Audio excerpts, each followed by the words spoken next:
God, can you imagine? I can't imagine. Patreon, Anyway, all access. if you want to know what we were just talking about, you can check our YouTube page and see our Patreon, where you could join the 4th tier and you could join us here and hear the absolute drivel and Carnage. nonsense that we discuss before we hit record.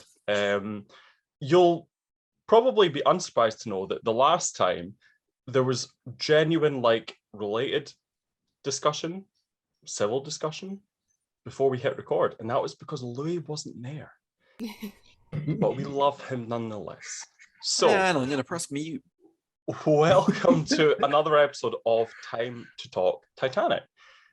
In this episode, as you'll have guessed by the thumbnail, we're here to cancel Charles Lightoller or defend him. It's one of the two, but we're here to discuss the man. I've kept the thumbnail quite neutral because of that. I don't know how this is going to go. I never know how it's going to go. Just like with the last recording we did, that was really interesting because kind of half of us were like, Titanic was always going to sink. It was always meant to happen. And I'm not very spiritually like weirdy woo, and I was quite surprised at myself that that's where I landed. And I think Presley was also one person that kind of landed at that destination. But that was a really interesting discussion. So in terms of Lightoller, if you're listening to this and you're not entirely aware of the man, the myth, the legend that is Charles Herbert Lightoller, I did this last time. I don't know where it's going to appear. It's going to appear up here somewhere.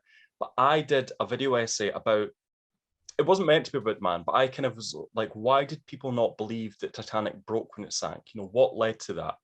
And in reading about it during lockdown, I had nothing to do. I created a video essay like everyone did, you know, bake bread. I didn't do that.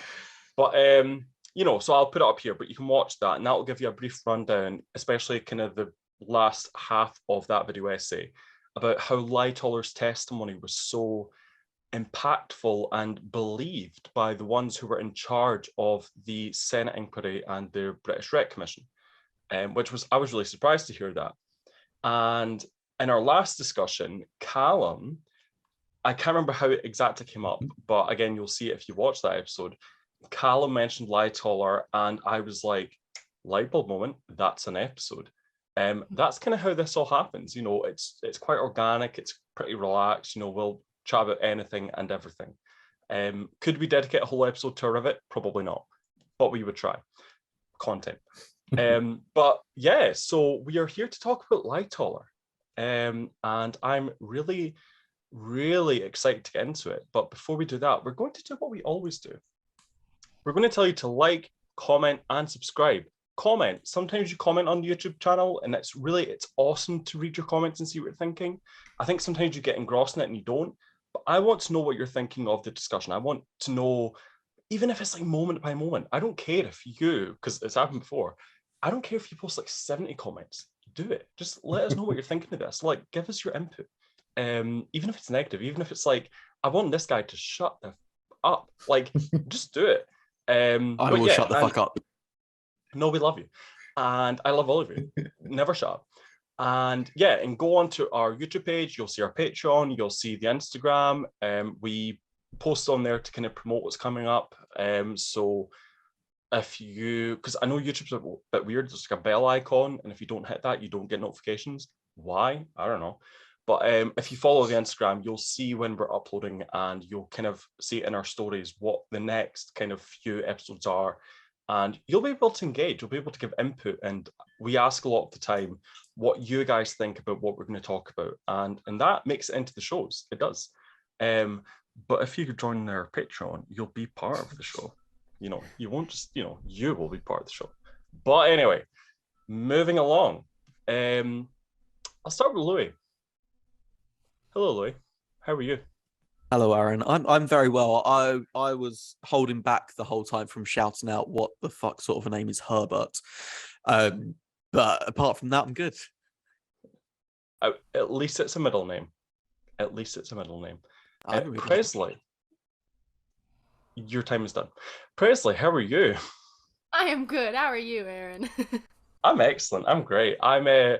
before we hit record, me and Presley just discovered that we were named after the one, the only, not Louis, Elvis Presley. Right? Like, I love that.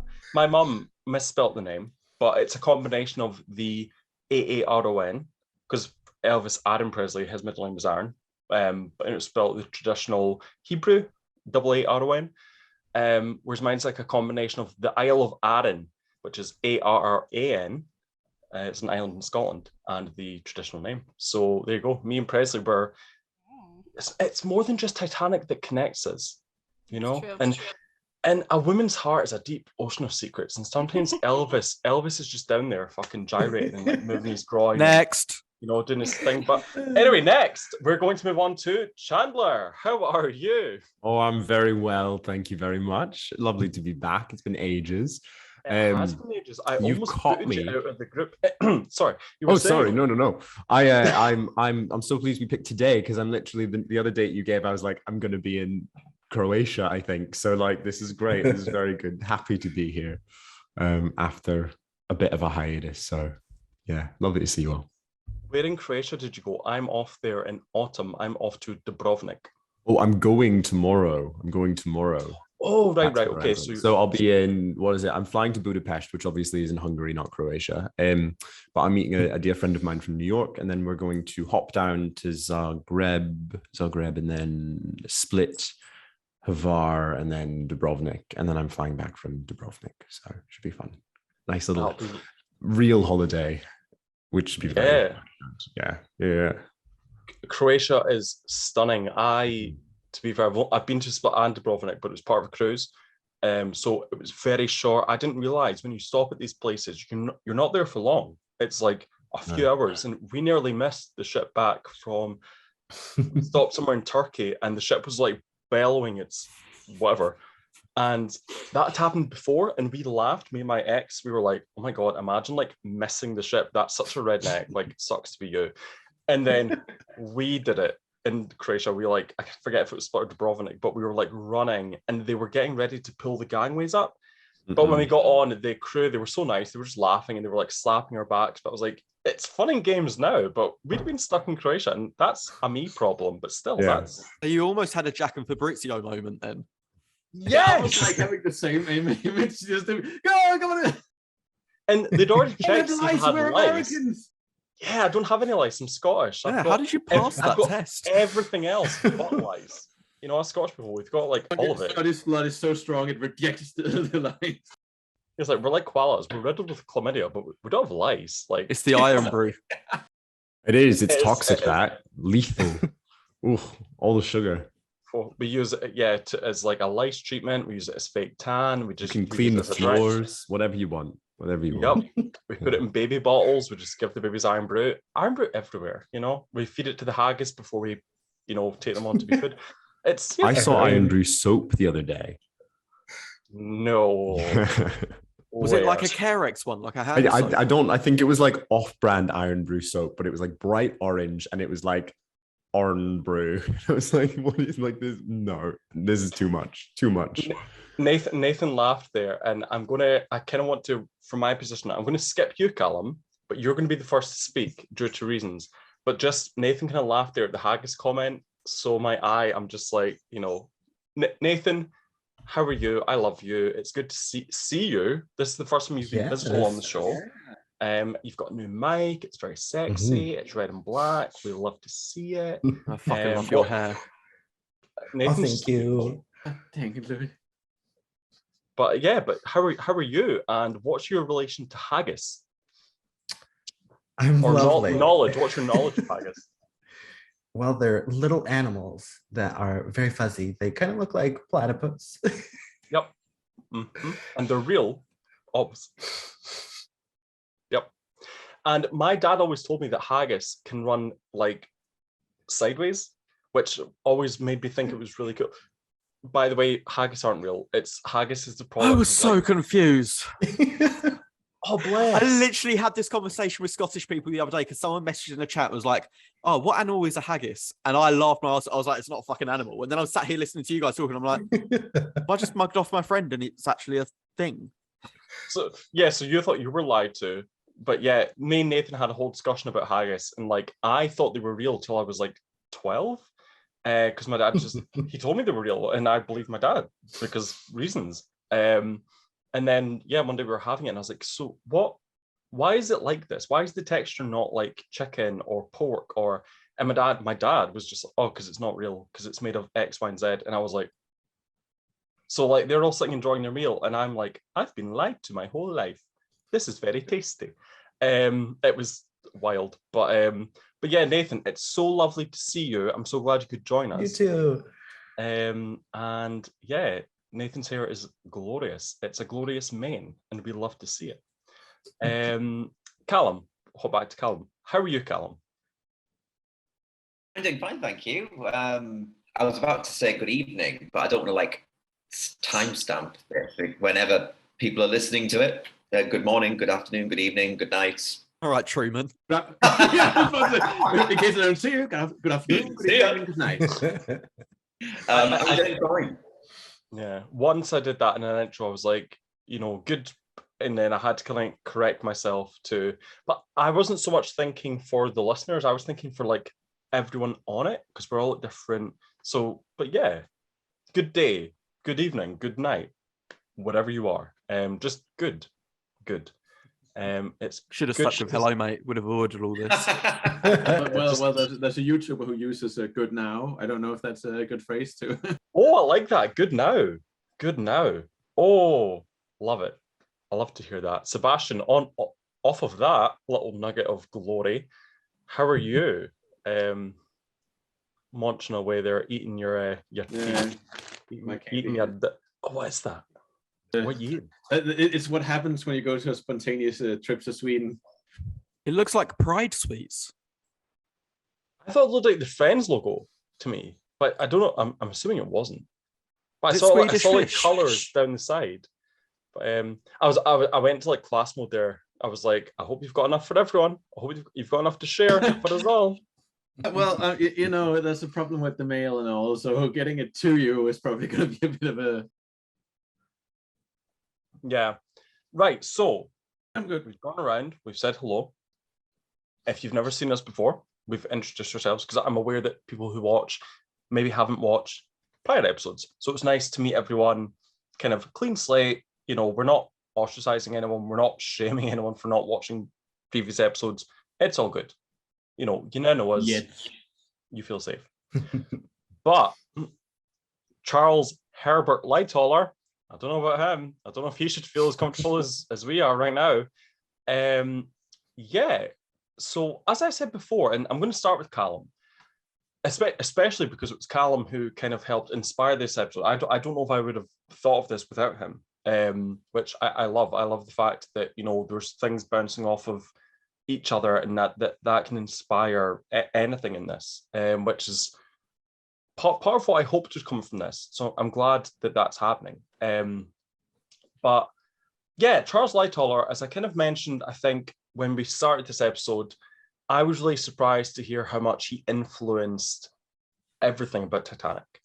All the films you've watched, the way that newspapers reported it, the final kind of say of the British Red Commission and the Senate inquiry.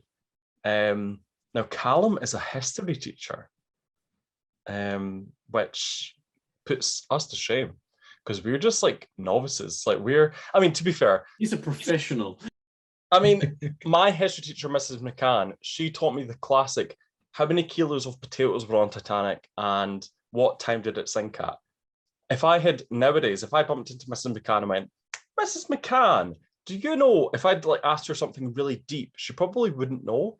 And that's not a criticism. That's just kind of like a statement of fact. Titanic, to a lot of people, including the fact that it's taught as part of the curriculum, the British curriculum anyway. I don't know in America. That'll be quite interesting to hear when I get to our American counterparts. Is it taught in America as part of, it's standard that when you go into high school or whatever you guys call it, is it taught? Is it part of what teachers teach you?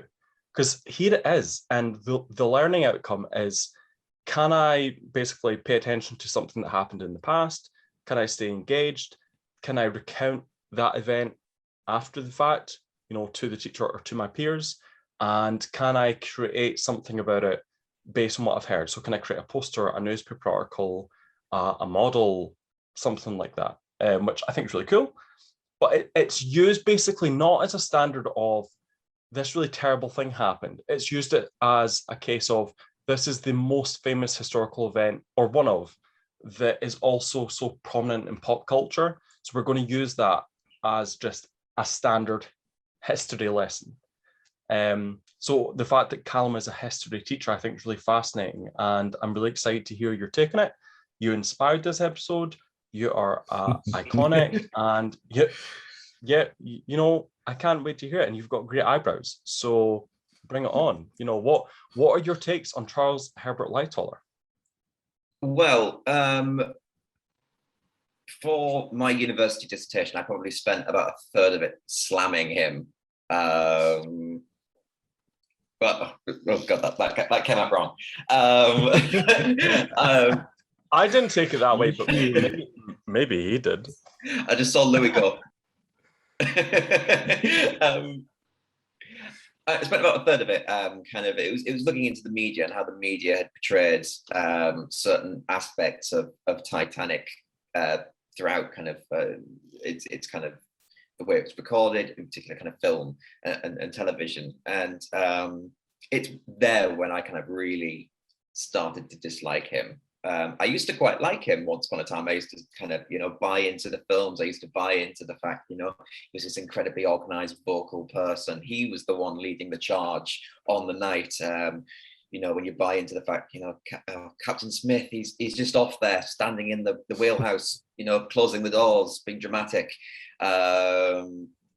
Murdoch is off shooting people, shooting himself. When you buy into all that, then, Charles Lightoller seems like the kind of the hero of the event. But when you start kind of scratching beneath the surface, when you start reading his own words into it, you start to kind of realize that he's been given a little bit too much credit over the years, I think, at the expense of people like Murdoch. So that's where it kind of all really began for me, for disliking him, I'd say. Yeah, it's funny. Just personally, when you say you mentioned Captain Smith, and today when I was reading the American inquiry notes, there was such a back and forth, and Senator Smith kept saying, so because he doesn't get the proportions of the ship, he doesn't get how wide it was, he doesn't get the fact that you could walk through the bridge and get to the other side, unobstructed. There was an open. You could just go right through. There were no doors. It was just there was a part where there were doors, but then there was a part of the bridge where you could go from the port side to the starboard side uninterrupted, and that was a thing. And Lightoller basically said, yeah, the last time I saw Captain Smith, he was walking, across the bridge. And Senator Smith was like, and how did he do that? And Lightoller was like, you could tell just by reading it, it was this close to be like on his fucking feet. He did it on his feet, and he like this, and he went from A to B. And Senator was just right, and why was he walking? And I was like, I don't fucking know. I don't know. Maybe he saw a puppy and he was like, oh, puppy, and he went over to I don't know. Like, I got so frustrated when I was reading the inquiry notes because I was just like, oh my God. And I get it, maybe the guy wants to get as much information out as he can. But there were points where I actually felt sorry for Lightoller because I was like, he doesn't know the answers to this, and he's not claiming to know the answers because that would make him look a bit unhinged. But even in that, the fact that the last time he saw him, he was around the bridge area. Did that influence the 97 depiction where we see Smith in the wheelhouse, in the bridge, as it goes under? We don't know. Personally, that was actually the one thing that I read, and I was like, actually, no, because Lightoller was, I think, implying actually that he was walking over to the port side. And actually, the last certain account of Smith was actually him, Andrews, and someone else whose name I forget, but definitely Andrews and Smith jumping from the wing of the port side, jumping into the water and swimming to a lifeboat. So actually, Lightoller might have been the last person to see him walking to the port side, because Lightoller was in command of the starboard side. And I then thought Lightoller someone... was No. in charge of It the. was the port. Yeah, he was in charge of the Sorry, yeah, port side. Port side. So Lightoller might have been the last person to see him walking that way. But yeah, it's, you know, How I think... certain are we of that account of Smith and Andrews jumping over the side? Because I've seen conflicting things about that as well.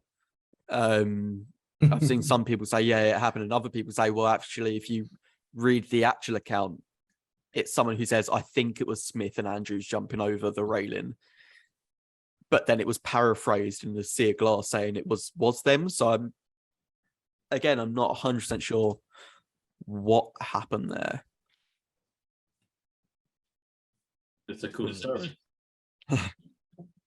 You know, what do you guys think? You know, personally, I've latched onto that because I think that the zombie mode of Smith and Andrews, I actually think that's quite lazy writing. I think it's quite lazy script writing. I think it's convenient, you know, to show them just going into these states of staring at paintings or staring at the windows as they go into water and just dying, and that's it. And I actually think, you know, thinking of these two men being at the front of the ship, you know, having done their job right to the end and jumping into the water, you know, they don't know if they're going to live. They don't know if they're going to get onto a lifeboat, but they're giving it a go. That person, I've connected with that, but I know that some people connect with the very switched off, you know, poignant and heroic depictions of them. Not that jumping into the water isn't heroic. I think if you stay to your post to the end and then you jump into the water, that's also heroic. But yeah, I'm interested to hear what other people think about that as a side kind of question. I'd like to believe from reading other testimonies and other sources that they were a lot more proactive towards the end. I don't believe in this whole zombie mode of being switched off that you see in the 97 film.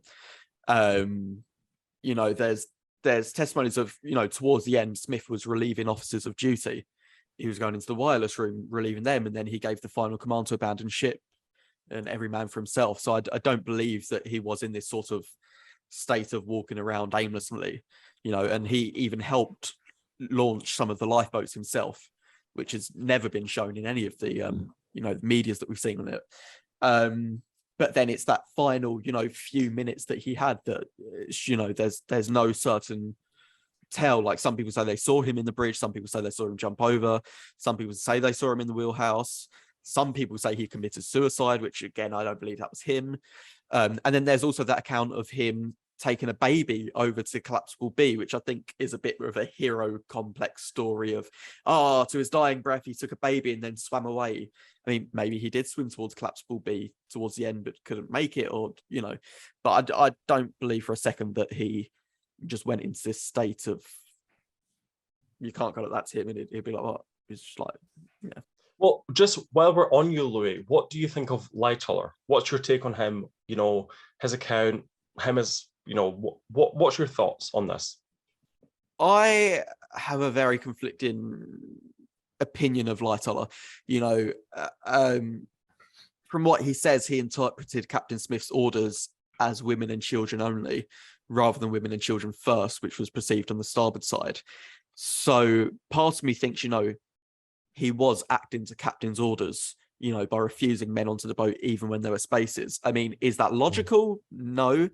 Is he following the captain's command from what he has believed to have been told? Yes.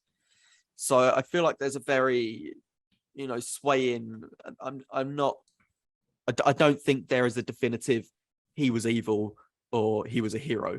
I definitely don't think he was a hero, and I don't think he was evil, you know, because his actions in future events like the Dunkirk, the invasion of Dunkirk, you know, he took his little boat and he went there to help people.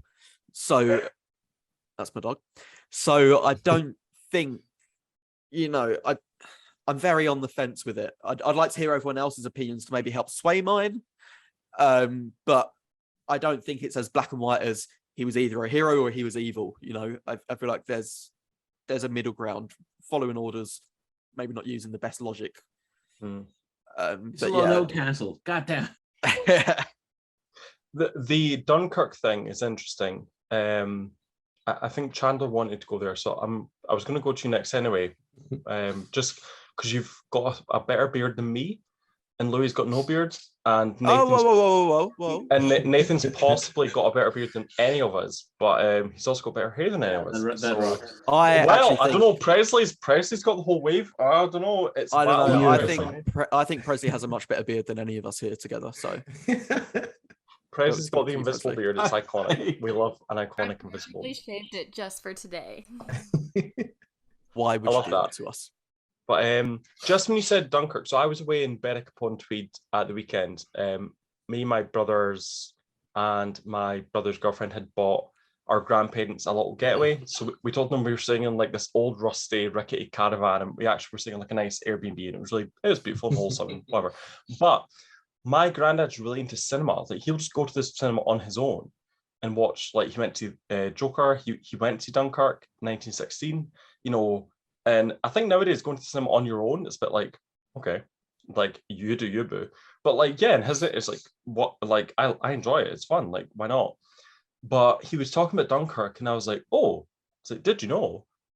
Crossover event. They don't name him as Lightoller, but there's a character in Dunkirk who, yeah, like the most people he'd ever got onto that boat was like 20 odd, but he got like 130 odd onto it. And it got them away from danger. And that was Charles Herbert Lightoller, who was the most senior. And my granddad his mind was like blown. He was like, why didn't they call him Charles Lightoller in the film? I'm like, well, I don't know.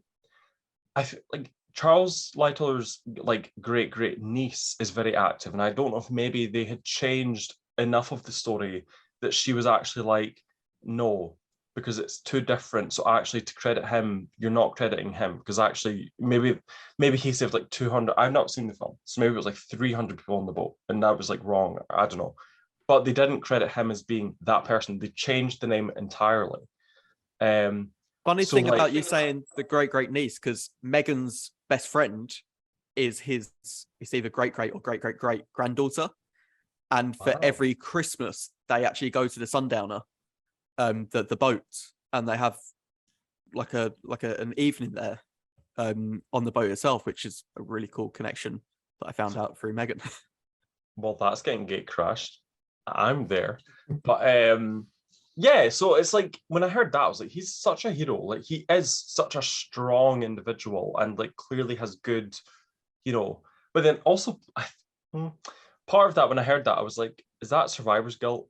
The fact that he was able to ram so many people onto this little boat of his that had never had that many people on it. And yet the first boat that he lowered from the port side, not starboard side, port side, had 25 people on it. Then the next one was 30. And then the third one was 60 odd. So like clearly, you know, there was that. And I think that Dunkirk was an extension of that. You know, the first lifeboat had 25. The next ship that I used to save people had 130. And I actually think the two were connected as much as they were decades apart. I think the two, it's impossible to disconnect Titanic and Dunkirk. It could also be a thing where he knows his ship. You know, that's the Sundown is his, not ship, it's his boat. He knows it. He knows what it can take. Whereas those lifeboats was very precarious. They weren't 100% sure. But Andrew's told him. Andrew says they were tested in Belfast with the weight of 70 men. Now fill these boats, man. Sick, man. He was raging. You know, Victor Garber fucking told him.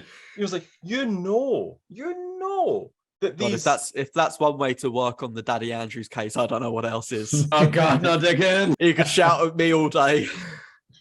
But like he fucking knew. Like, and I've got things, I'll read them out later. You know, I've got receipts. Lightoller, I've got receipts. Lightoller's ghost is trembling. But like he knew they were safe. But actually, I learned something after researching for this, I was in my vibe, I was chilling, I was like, I'm recording later, I've done my eyebrows, all's good. And then I got a message from someone who we all know, and I was like, shit, maybe not. But yeah, Lightoller, bit of a hero, bit of a not hero, but yeah. So next, Chandler. Hello. It's Hi, interesting for me because, like, I'm just sort of listening at the minute to what everyone has to say, and he's a complex individual. I think he follows orders very well. I think that's one thing about him that I've always sort of categorized him as somebody who follows orders. The fact that they hit an iceberg and he doesn't even get up, he just waits so that if anybody needs him, they know where he is. He just stays in his bunk until, what was it, like at least a half hour later, something like that. I forget the exact time. Yeah. So I think he's sorry, just as you were saying that, he got out of, when the collision first happened, he was in his pajamas, because when Senator Smith said to him, what were you wearing? He said nothing. And I'm assuming he wasn't naked. You know, as much as I'd love to see it, he was wearing his pajamas, you know. So yeah, so you're spot on. Actually, that's a really good point, that he, to the point where he was not told to get out of bed and dress. So he walked out of his own volition, but in his pajamas. So he was like pretty cash. Like, so yeah, you're right. Yeah, I think it's interesting because, like, I go back and forth on him. I think the whole following orders thing, like women and children first, that's an order. And if that's something he's told to do, and if he just follows orders, then he's just following what he's told to do, and probably only realizing later that actually things are a bit worse than they are. Because obviously we get his testimony about, like, watching the water rise from the staircase all the way down to the boiler rooms. So, like, I think he has to have a moment. There must be some moment in those 2 hours and 40 minutes where he realizes that things are not what he assumes they are, even if he's given information quite early on. But I mean, most people probably, I would highly doubt he was told right off the bat, yeah, you've got 90 minutes, you've got 2 hours. I assume he was probably just sat there being like, okay, women and children into the boats, get them away for them to do what they're designed to do, which is just ferry people back and forth. Somebody will get here. The ship's going to last for a long time. And only when it became clear that that wasn't the case does he then, he's the one who ordered people downstairs to open the D deck companionway. And that's something that he probably chose to do of his own volition. And obviously it speeds up the sinking, but the intention is there for it to be a good thing. So yeah, I don't know. Dunkirk's an interesting one though, and because I don't know, I feel like that's more him in his old age, just being like, I can do something. I'm a really, really experienced, like, seaman, like ship captain, officer. What was it? He was a chief, like lieutenant in the military. I forget what his final, like, highest title was in the military, but like he was retired. But if he's sat there being like, I can do something, I don't know. I always go back and forth about hero complex or like survivor's guilt in relation to that, especially when it's 30 years later. But I think that may have just been pure blind patriotism and like, I can do something. He seems very can do kind of guy. I don't know. I'm not sure what my take on him is. Hero, villain, who can say? So I'll let the evening decide. I'll have an opinion by the end. I love that. And just know that our narrative will be the prevailing narrative. So if we decide that he was, I don't even know, like a furry, that will be what prevails. But not really. Charles Lightoller was not a furry. Louis is like, he wasn't? No. But yeah, I think he's mind blown. Yeah, he's just like, we said furry. We did. But when you see people playing Roblox Titanic, they've always got like these furry outfits on and they're running around. So I thought that was. And that, you know, it was, keep them warm. It was cold. You know, you want to be furry and you know. But anyway, yeah, I think that's interesting. You know, is it a hero complex or is it survivor skill? And I think it's a combination of both, because from myself reading his testimony at both the British one and the American one, it's a combination of, you know, there was a moment where I didn't note it down, but it stuck with me, where Senator Smith said to him, so what, you were just taking all these men, or because he said that his rule on his side was to take 2 men in each boat. And Senator Smith said, so what, that was an arbitrary thing? So he's basically saying that was just something you thought, like, whatever.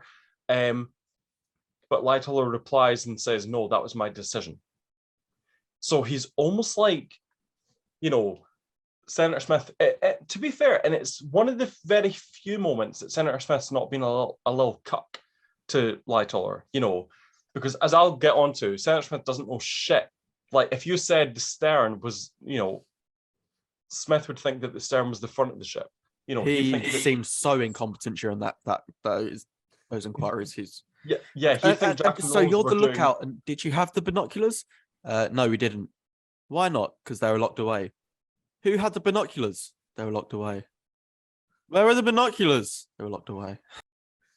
It's like, so Jack and Rose were doing the flying pose at the stern. No. So, but the stern goes backwards. So surely her shawl was flying in her face. No, they were doing it at the bow. But they were doing it at the bow. The bow is the front, it was like that. Like, I'll get into it. It's a whole thing. Senator Smith doesn't know what a ship is. It's a shame. But I'll also defend him. But yeah, I just think there was like one moment where Lightoller kind of said to like Senator Smith, like, I am the, it wasn't arbitrary. It wasn't arbitrary because I thought of it. This whole thing of like 2 men per boat. That wasn't regulation. That wasn't a rule. No one, that was nowhere. So actually, Senator Smith saying that was arbitrary is true. It's true, that was arbitrary. But Lightoller was like, no, it was my decision. It's like, yes, your decision was arbitrary. Like, and Smith should have said that, but he didn't because he was clueless and fair. But yeah, I like that whole, was it a hero complex or was it survivor's guilt? Because again, we'll never know. But a lifeboat is a different thing from a small, ship of sorts. It is a different thing. Or a small passenger vessel. It is totally different. So I can understand why he felt more confident with that. But yeah, that's what makes Lightoller such a fascinating fellow. Super fascinating. Presley, you're next. Oh, I'm so ready. I have my list again. I'm super ready. I'm buzzing. So I'm defending him in a way. Presley's cancelled. Presley, you're blocked. You're out. No. Get out. Get out. Okay, but so I just how I approached this is I was kind of like, what was his life like? What were the things he did in his life? What kind of person he was? And so you guys can feel free to stop me if I'm wrong in any of this, but I have a few notes because he had a pretty crazy life. So he started off working in Rio on an internship, and their ship was broken there for some time, and that was in the middle of a smallpox outbreak and a revolution. Then when they got that boat working, they were shipwrecked on Isle St. Paul, which I don't know, some island, for like 8 days, and then they just happened to be yeah, I'm just going off. They just happened to be rescued. So he also got trapped with some sharks in Kolkata. I don't know if I said that right. He looked for gold in Canada in 1898. So he did a lot of stuff. After the Titanic, he commanded a HMTB 117 like torpedo thing, and that's where he got rewarded the Distinguished Service Cross thing. And then when he was commanding the HMS Gary, they rammed a German U-boat. And because of the damage caused at the bow, they had to go backwards, like in reverse, to Yorkshire for like 100 miles. So here's what I think is interesting. I know, I'm just so going off. I was smiling at the way how you said Yorkshire. Did I say it wrong? I am from Yorkshire, so I can, yep, you're okay. Okay, good. So, the commander of the German U-boat later claimed in his memoirs, he was like, Lightoller ordered us to shoot the surviving men. And Lightoller, in his book, was like, that completely did not happen. he said that they left them and that they rescued the men. I don't know. It's pretty unclear. And so that's what I think is interesting is I think you get these few accounts where people are saying things about him. He's saying something completely different within his book. So I don't know. I don't know how I feel, but he had a pretty crazy life. And then he died during the smog of London in 1952, which do you guys know about that? I didn't until Great today. smog. Yeah. It's insane. It's insane. I love that. I'm all about that. Yeah. It's in The Crown, isn't it? They show it. Yeah, I was thinking of Crown. first As well. season. I knew partly about it before, but the way it was shown in The Crown was really good. My grandparents went dancing. That's it's like they were like, we couldn't Can't see, see but a we went thing, let's dancing. dance. I was saying, my teacher used to tell me about the Great Smog and how like you just couldn't see like this far in front of you because of how polluted it was. Oh, that's crazy. Yeah, so I don't know. He had a pretty crazy life. And then I was reading this other thing. I was really researching. And his wife, after he died, she said in something that there was this great family kept secret and that Hitchens had actually turned the Titanic towards the iceberg. And it was like this family secret. But it was after Lightoller's death, his wife came out with this. So I think that there's a lot of stuff that's pretty unclear with his accounts. Me and Louis have spoken to be fair, we've not spoken to a relative who even knew that he was related to Hitchens. You know, it's not like we've spoken to someone that was raised in that line. We've spoken to someone who he was adopted, but he was adopted from that line. So he found out like after the fact that not only was he adopted, but he was adopted from a line of people who were related to Robert Hitchens. And it's interesting, that Hitchens was shocked to hear that there was an iceberg and that he turned the wheel the wrong way, like, oh, fuck. And they're like, no, hard to port. And he's like, shit, fuck. But actually, that was not the case. It was And I Tillicum. say that there's a lot of things I'll criticize and there's a lot of things I'll say bullshit, but Hitchens had such a long career, and the changing of, because it was true that in the past, to change the direction of a ship, you actually turned the wheel in a counterintuitive direction. But actually, by the time Titanic was a thing, that hadn't changed yet. The wheel was still being turned in, or sorry, it had changed. It had changed, and it had been a thing for quite a while. So to turn it that way, you turned it that way. To turn it the other way, you turned it the other way. But before that, you actually, to go left, you turned it right. It went back to tiller commands, where it was a stick that controlled the boat. So to turn the ship to the right, you turn the stick to the left, because that would push the rudder out, which is there, to the right, which would turn the ship that way, and you vice versa, which is where that whole tiller commands comes from. I think the Titanic did have tiller commands. I think it was the case of hard to starboard was turn the ship to the left, but it was still turning the wheel in that direction as well. They just still enunciated it as hard to starboard is turn the ship to the left, hard to port is turn the ship to the right, which was again confusing. I think that's where that account came from, but I don't think there was any, not authenticity. I know I say it was a cash grab, that book, but I feel like it was a cash grab. That's the same with that Channel 4 documentary about the coal fire. It's just another one of those things that was like, when you say it, you don't want to say it was a cash grab. What book are you referring to? oh, I can't remember who wrote it. I feel like it was written by an ancestor. It might have been a recent one within the last yeah. Okay, well, no, that's fine. That's fine. I thought, because Presley had mentioned Lightoller's wife. I thought he was referencing Lightoller's book. I was like, oh. Oh no. Okay. Well, that's fine. That's fine. We'll leave it there. It's dead in the water, literally. Just like nearly 1,500 other people dead in the water. We can leave it there. But yeah, Presley.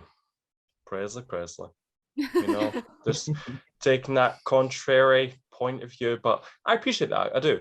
And do you know, even what he did on Titanic, for me, it's nothing that I've taken away from his account and from what we know happened. Like the things that we do know happened, not like the minutia, but just the very standard. We know this happened. I don't hold that against him. And actually, the fact that he loaded any lifeboat with humans in it from Titanic, he is a hero. Anyone that puts someone in a lifeboat, or even Joffin, who threw deck chairs off the ship. And in my most recent drawing, there's someone holding a deck chair. Whether they did or not, I don't know. But in my drawing, they are. And that was a little nod to Joffin that, yes, he did probably help people. Even if they died, they were able to stay afloat, which in their heads before hypothermia kicked in, there was a chance. But there would be less of a chance if there weren't so many deck chairs in the water. So, heroes like a spectrum. Did you throw deck chairs in the water, or did you help people onto lifeboats? And yeah, I think Lightoller before Titanic, after Titanic, and even on Titanic, he was a hero in some respects. But this whole, company man phrase, I don't even know who coined that. I don't know who was the first person to refer to him as a company man. I mean, I definitely called him that I think it was first or second episode back in the day. Like, he definitely was a company man. 100%. Yeah. But I mean, even when I've been looking up today on like old, very old Encyclopedia Titanica forms, people are referring to him as a company man, because that's not a new term. The term company man has been used for like for a long time. Yeah, 100%. I'm just chiming in. He definitely was a company man. 100%. Yeah. And I think he was. But someone could be a company man but still be a hero. Which I think that's where it gets complicated, because we're not finished yet, but someone could come away from this and say, do you know what? I learned stuff about Lightoller, and I now think he was a company man. I now think that he was acting on the best interests of the White Star Line and any future shipping company that he was hired by, but I still think he was a hero, and that's fine. And my intention from this, and I don't think anyone's intention, is to make him not a hero or to take away any of the good stuff he did, beforehand or after, but it's just to help illustrate how his account helped shape what we understand about Titanic to a point, till it was discovered in 1985, and even beyond, really. Sebastian. Hello. Hello. Yeah, what are your thoughts? My German side, yeah. No. Well, I'm actually just brushing up on what I know about Lightoller, because I think like with what has been mentioned so far, it's like I've also got like this pretty box standard image of him from the movies, and especially the 97 one, he's like, the guy with the gun. And even as I can see here, from what I can read, he also had an allegedly thing where he was ordering men out of a boat, and I think he's also known for a few stories about dragging teenagers out of a boat or something. So yeah, it's a different thing. It's a difficult thing, like defining, like you said, what a hero really is. Because I think I came into this with like a very biased view. I was like, yeah, I'm gonna be on the team cancel, but but I know it's a little more sort of a little more colored picture to it. It's more, it's diverse, I guess. Nuance, but nuance. Yes, there's more nuances to the picture. Yeah. So yeah, it's a difficult thing, because I think I viewed him a bit as a company man, mostly by the fact that the way he described the breaking. Because I know, some people are like, oh, you're fighting for your life. How much did you actually see? And some people might have thought he was defending the whole one piece sinking theory thing to sort of support the White Star Line's reputation, I guess. I don't know. One thing you said there, which is I don't think anyone's mentioned it like as directly as that, but that I really picked up on there was that he dragged kind of like teenage boys or young boys out of the boats. And it's not of the visceral kind of dragging people out of boats, but when I was reading the testimony today, there were a couple of points that Senator Smith kind of went hard on him, but he didn't keep on it. He kind of went hard on him, let Lightoller explain his way out of it very flatly, and moved on. But then, is there any good out of keeping on it? Not really, because it doesn't bring anyone back.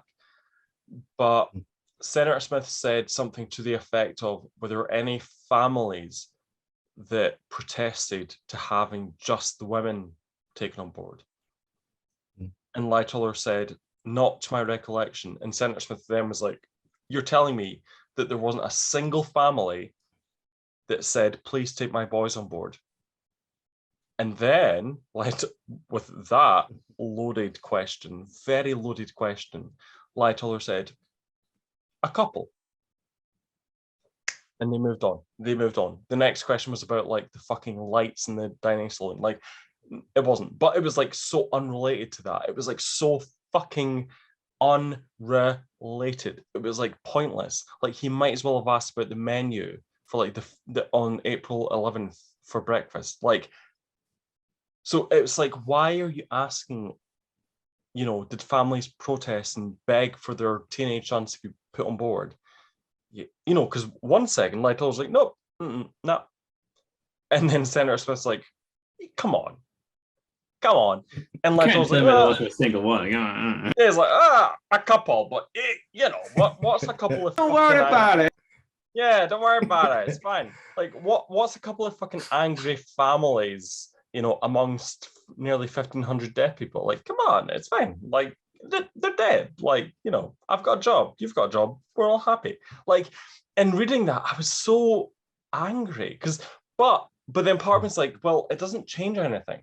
And he would never have been prosecuted for anything, because the whole idea was that the point of the inquiry, it's not a criminal proceeding. It's not to point blame.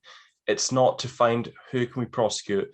It's just to find out what happened, how did people's relatives die, and that's it. It's not to find out blame, or it's not to prosecute. It's an inquiry. So it's just to inquire about what happened, how did people die.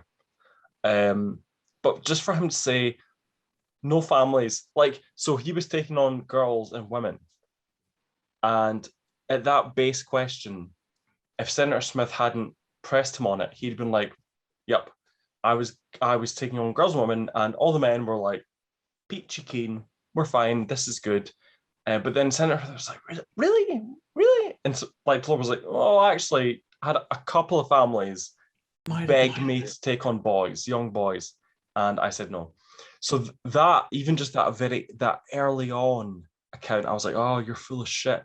Because if someone harder than Smith had really pressed, if it had been a criminal proceeding and someone had really pushed him on that, he'd been like, actually, for every girl I took on, I had 3 to 5 boys or men begging me not to kill them. If he'd really pushed on that might have been the response, but it wasn't, because Smith barely knew what a ship was. Putting it out there. It's interesting that you mentioned about the inquiries. I've just remembered something from when I did my dissertation. I think this is from Lightoller's book, but I'm not 100% sure. But one of the few things I will credit him for, in that idea of letting families know about how their loved ones perished, one of the good things he did do is that obviously the rumors around officers committing suicide, that's been around since pretty day one. I think it was in some of the newspapers. He actually went out of his way to speak to, I think in particular, Murdoch's wife or family. He went out of his way to say, no, this is not how your husband went. He was honorable. He did his job to the last. So I will give him, he might have been lying. He might have just been saying, to kind of comfort a widow. But it's it's something I will give him credit for to a certain degree. Again, we could go into the whole guilty conscience thing. I don't know, but it's just, yeah, you just reminded me there about how loved ones wanting to know how loved ones perish, even though he wasn't there, he didn't see Murdoch. He was at the other end of the ship. Who knows? But yeah, you just reminded me there of that.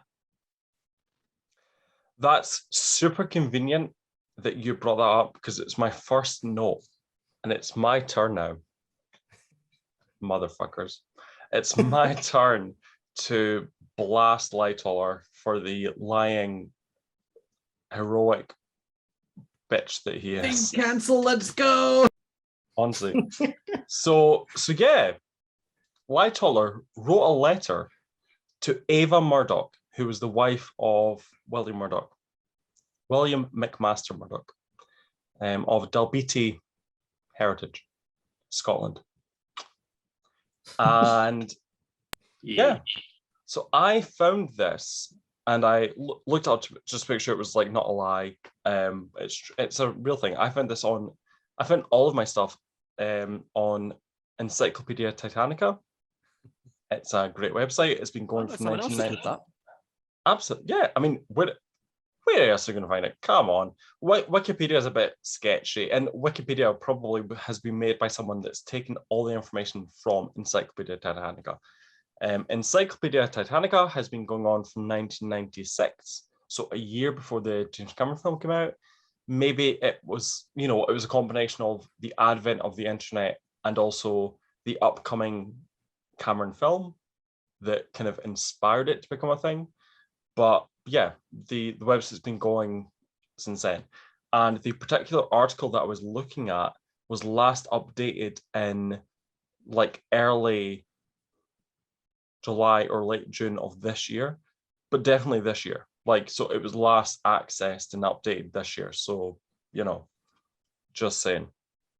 But yeah, so Callum, the fact you mentioned that is fascinating. So Lightoller, sorry, I copied and pasted the direct quote, but I didn't change it because I agree. I agree with it. I think that Lightoller lied in the letter he wrote to Ava Murdoch, the widow of the first officer of Titanic, William Murdoch. This is the quote from the letter. Having got my boat down off the top of the house, and there being no time to open it, I left it and ran across to the starboard side, still on top of the quarters. I was then practically looking down on your husband and his men. He was working hard, personally assisting, overhauling the forward boat's fall. At this moment, the ship dived and we were all in the water. But he said in his testimony at the British inquiry that from the top of the officers' quarters, he didn't see the other side of the ship. So you could read this and you could say he's lying, or you could say he's just trying to comfort the widow of an officer who died. He's just trying to say that he was working till the end. But that I think is quite damning, and that was the first thing today, because I'm shameless. I don't care. I put into Google, was Charles Lightoller a liar? And the first result was this. Can I just add to that? I get where you're coming from. However, he is quoted to saying there, as you've read, that he could see Murdoch working on the falls. It wouldn't have been known until a lot later that officers had brought in the falls to hook up collapsible A. So how would he have quoted that if he didn't see it for himself? Do you know what I mean? Like, as far as I'm aware, they didn't do that for collapsible B. So why would he have assumed that they did it to collapsible A if he hadn't have seen them preparing those davits, which we can see from the wreck was done, unless he'd seen it? when did he say that he saw Murdoch repairing the falls? Because bear in mind, this quote, he's saying that he was looking down at Murdoch the moment that water washed up the boat deck. Oh, sorry. I thought you said in the quote that he said he saw him, something to do with him working the falls, bringing in the. No. So it said, so Lightoller, having got my boat down off the top of the house, so by this he means the officers' quarters, and there being no time to open it, so to rip the canvas sheet off the top of it, I left it and ran across to the starboard side, still on top of the quarters. I was then practically looking down on your husband and his men. He was working hard, personally assisting, overhauling the forward boat's full. There we go, overhauling the forward boat's full. Is that not? But at this moment, the ship dived and we were all in the water. So he's talking about the second that the ship went down. Right. Like, yeah. Yeah, the very second. But from that, I'm hearing him say that he saw, because before that he saw them working the forward boat falls. So how would he have known that they were doing that, which they were, because we can see from the wreck that they were, if he hadn't seen them doing that just before they got washed overboard? Do you see what I mean? I'm sort of like, he must have got that from somewhere, that they were working on that forward boat. That was one thing that I noticed during the testimony, is he never really said anything that he wasn't sure of. Like, if it happened on the starboard side, he said, I don't know. I wasn't on that side. I was on the port side. Every time he would say that. So I don't think he's going to say something that he didn't see, because usually he was always what, Aaron? Wow, it's funny you say that. Very interesting. You're talking to the president of Cancel Club here. Oh my goodness. Nathan, I love you, but Shit's about to go down. Lightoller said in his testimony at the British inquiry that I've sent this, these are notes I've typed to myself. Lightoller said in his testimony at the British inquiry that from the top of the officers' quarters, he didn't see the other side of the ship. He used an expression just now that as far as he knew, it was the last boat to leave the ship, meaning his boat that he thingied. But had he been able to observe during all this time what was happening to the boats on the starboard side, and his quote is, no sign of the starboard side. You cannot see across. See, but then you can always say that, so in the letter, the letter is not, I don't see that as damning. I see the letter as his willingness to be a bit liberal with the truth, even if it's just to placate the widow of an officer. So he said, I ran across the roof of the officer's quarters. I looked down on your husband, and your husband was like working the whole time. And then the water came in and shit. But he's been very clear in his testimony, and we'll get to that when he jumped into the water head first, and he said he turned head first and jumped into the water, he was on his side, not Murdoch's side. So the letter is not even, he could write anything in the letter. He could write in the letter that Murdoch was like shaking the hand of all the men he could write that Murdoch was doing the Macarena. That's like a second level of fabrication. Like the letter to a widow, I would take less seriously than an in-person testimony and inquiry, if that makes sense. So if you've got a senator saying to you, Lightoller, where was Murdoch?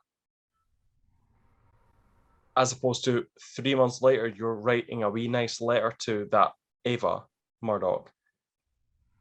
I would take more credence from the testimony than I would from the letter, if that makes sense. But the first thing I came across was this letter that I'd never heard of before. And I just thought it illustrated the fact that he's already stating, or he's still stating, that he was everywhere all at once. He was like, I was on my side of the ship doing my job, and I turned into the water and I dove headfirst on my side. But at the same time, I was on Murdoch's side watching him from an aerial view, and he was doing his job, and then the water came onto the deck. So I feel like at the point where the water came on the deck, he then could have gone back to his side and dived in. But I feel like the fact that he has that small, he doesn't state detail. That's the thing. He's very clear, but he doesn't say, I then ran back to my side and jumped in. Yeah, but I mean, that's just extra words. I feel like the fact that he states that section where he said, I saw them working on the forward falls, I feel like he must have seen that. And it's possible, I mean, I don't know about you guys, but the amount of times I've been telling a story and then told it again, and like details have changed because, you know, how you remember things and the details you go into. Exactly. And I feel like the fact that he said about those forward falls, because that wasn't made a big thing. So how would he have known that they were cranking that in and getting ready to set up that boat unless he had seen that? Which to me says that his account must be true on that section, and that he was mistaken at the inquiry. Before you all reply, I love this, but Callum has to leave soon, due to reasons. But love you, Callum, and you've made two in a row. This is a. In fact, it's not a new record. Dean made like, I don't know how many in a row, but Dean's been like the constant, and me. Like I think I said in the last one that like Dean will take over. Dean will, like, I don't know, there'll be some kind of like overthrowing of the throne, and Dean will be the new main host. But yeah, Callum, if you have to disappear at some point soon, that's fine. But right now, let's all take a moment to say goodbye to Callum and wish him well. Bye, Callum. Bye. Right. I'll stay for like another couple of minutes because this is really getting juicy now. But I will probably disappear into the void at some point. Yeah. Let's face it, he's leaving early to watch Love Island. No, he's like, this is a debate now. Like, Aaron and Louis are fucking debating. I'm like, Louis, I'm going to destroy you. But the two co-founders going at it. Yeah, this is but just, you said there, Louis, you know, you wouldn't want to say it in too many words. I'm sorry, but I said to Nathan earlier, the whole problem with the fucking Senate and inquiry notes is that there's too many words. There's too many. Like, they're trying to say, long, yeah. Like, so I'm sorry, but if Lightoller, it wouldn't have taken him much longer to say, yes, Senator Smith, I went over to the starboard side of the ship, and I saw Murdoch, and he was loading the lifeboats, and I then, you know, ran back over to my side of the ship just as the water washed over the deck, and I jumped into the water, and it wouldn't have taken him that much longer. It would have taken like 3 seconds to say, I went back over to my side of the ship. He never once mentioned, because in multiple, we won't get into now because we're talking about Lightoller, but when it comes to survivors that were near the front of the ship during the sinking, they're asked, did you see an officer shoot himself? Did you see an officer shoot other people? And they all say no. Or some of them say maybe, but I don't know who. Like, because, you know, passengers wouldn't know officers. Why would they know? Like, that wouldn't make sense. But the fact that Lightoller never says, I saw Murdoch right at the very end. You know, I was doing my job, but I also saw him doing his job right to the very end. And I saw that he went to the water, he swam, and then he drowned. You know, he doesn't say, I saw Murdoch shoot himself, I saw Murdoch not shoot himself. He's very, Lightoller kind of like wants his cake and he wants to eat it too. He wants to like say, I did all this amazing stuff. And I think it's true. I think that him being held against 2 vents is true. I think he was. And he was propelled up from explosions. But I'll get onto that. I don't think what happened after that is not untrue, but I think was changed slightly. But you can't possibly do everything you did go through everything you did, but also see Murdoch right till the end. You can't have it both ways. And he was asked at the British inquiry, he was asked, did he see Murdoch's final moments? And Lightoller said no. So yes, he contradicting it. So again, Louis could be right. I'm not saying Louis wrong. Like, we'll never know. We'll never know. Lightoller might have been doing his thing, you know, getting the overturned collapsed boat off the roof of the officers' quarters, and then been like, I'm going to see how William's doing. Let's go check on William. And ran across and looked down at William and saw that William had things. Bear in mind, there was a port list, so William would have actually been in the water before him. So he might have seen the wave before it got to the starboard side. Hard to port. No. Lightoller was on the port side, which entered the water first, would have gone to the starboard side and seen. Oh shit! Yeah. So if he's run up, so he's run upwards, like almost uphill. Yeah. So yeah, he wouldn't have known. He wouldn't have known that the water was on his side. So he would have seen that wave potentially if he's watching Murdoch, and then he's been like, oh shit, shit, serious. I should go back to my side. Yeah, actually, yeah. Although, didn't collapsible B land upside down in the water? I believe that was recent impression. Yeah. So he would have seen it in the water and gone, fuck, that's gone. Right, go to this side. Water comes over, fuck, that's gone. Let me go back to, fuck. So Lightoller's lifeboat, he has said, like personally, like he said his lifeboat landed upside down on the deck, and they were never able to get it righted. You know, his exact words. Smith said to him, did you right the boat? And Lightoller said, no, we never right the boat. And I hate Smith. Senator Smith's stupid. He's so stupid. I'm going to get into this. Oh my God. Callum, you'll be gone. But yeah, Smith he's got no common sense. Even as like a judge or a senator, he's got no common sense. Because even when they're in the water, Smith says, and did you right the boat in the water? How the fuck are you meant to have enough pressure to stand and like push a boat, but your feet, they're not on the ground. So how you can't push a boat if you've got no like bottom pressure? Like you can't push. Can you imagine being in outer space with no gravity? No gravity. And you've got a basketball, like it's like Space Jam. You've got Bugs Bunny here, and you've got Elmer Fudd there, and you've got a basketball, right? Okay, Callum, I love you. Callum's going to go soon. But yeah, we said bye to you, but I love you. But yeah, getting on form as well. Yeah, we're getting into Space Jam territory. You're fine. But yeah, you've got a basketball, right? You've got a basketball, and you're in outer space. There's nothing to push your feet against. You're kind of floating. You're just suspended. There's no pressure on any of your limbs. But you've got a basketball, and you're meant to make that basketball go into a hoop that's like up there. How?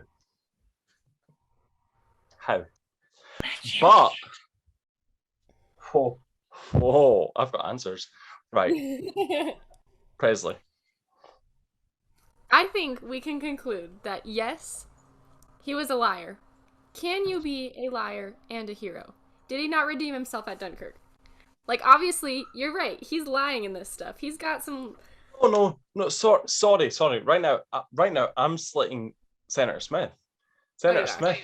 Yeah, it was the one that was like, did you try and overturn the boat? No, because how? How can you overturn a lifeboat that's in the water? You can't. That's impossible. Like, you know. Well, I mean, Jack and Rose almost did it with a piece of wood. I mean, yeah. Anyway. But I've not got many points left. But to be fair, this was the one Oh wait, no, this wasn't the one. This wasn't the one. My next one is for David. David is one of our co-hosts who's not here tonight or today or tomorrow or whenever you're watching this, but he's not here. But this one I just thought it showed the fact that Smith didn't know what he was talking about. And I'm not expecting the person presiding over this inquiry to have an intricate knowledge or like a really deep knowledge of ships and stuff. But this is wild. So, Senator Smith. So they're talking about the man who... Actually, do you know what? I'll go back slightly. So they're talking about when they got into Belfast, Belfast Lock, and someone came on board from the British Board of Trade, and they were looking at the ship, making sure everything was like kosher, making sure everything was okay. And basically, Lightoller said about this man who came on, speaking of Captain Clark, we call him a nuisance because he is so strict. And I think that's interesting. And I'm not saying that made them relax with things, but the fact that this man who was coming on and was just, Titanic happened and it happened the way it did. But this man coming on just to do his job and be like, yep, you've got so many lifeboats. You've got more than is required because you're so big. That's fine. We've not extended the regulation because this ship is so new. We've never had a ship this big, But Lightoller says they called him a nuisance. I think that's interesting. That shows that the officers almost had this idea that they knew better than these representatives of the Board of Trade. And earlier in the inquiry notes, it was expressed that these people of the Board of Trade could only get this job if they'd been the captain of a ship. So this person that's coming on and looking at, do you have... he'd get them to pull out all their life preservers. Do you have them in every room? Do the tillers, the rudders on all the lifeboats work? Do you have the right provisions on the lifeboats? Which they didn't. They had lanterns on some of them, but they didn't have oil on any of them. So all the lifeboats could have had lit lanterns, but they didn't even all have lanterns, let alone oil.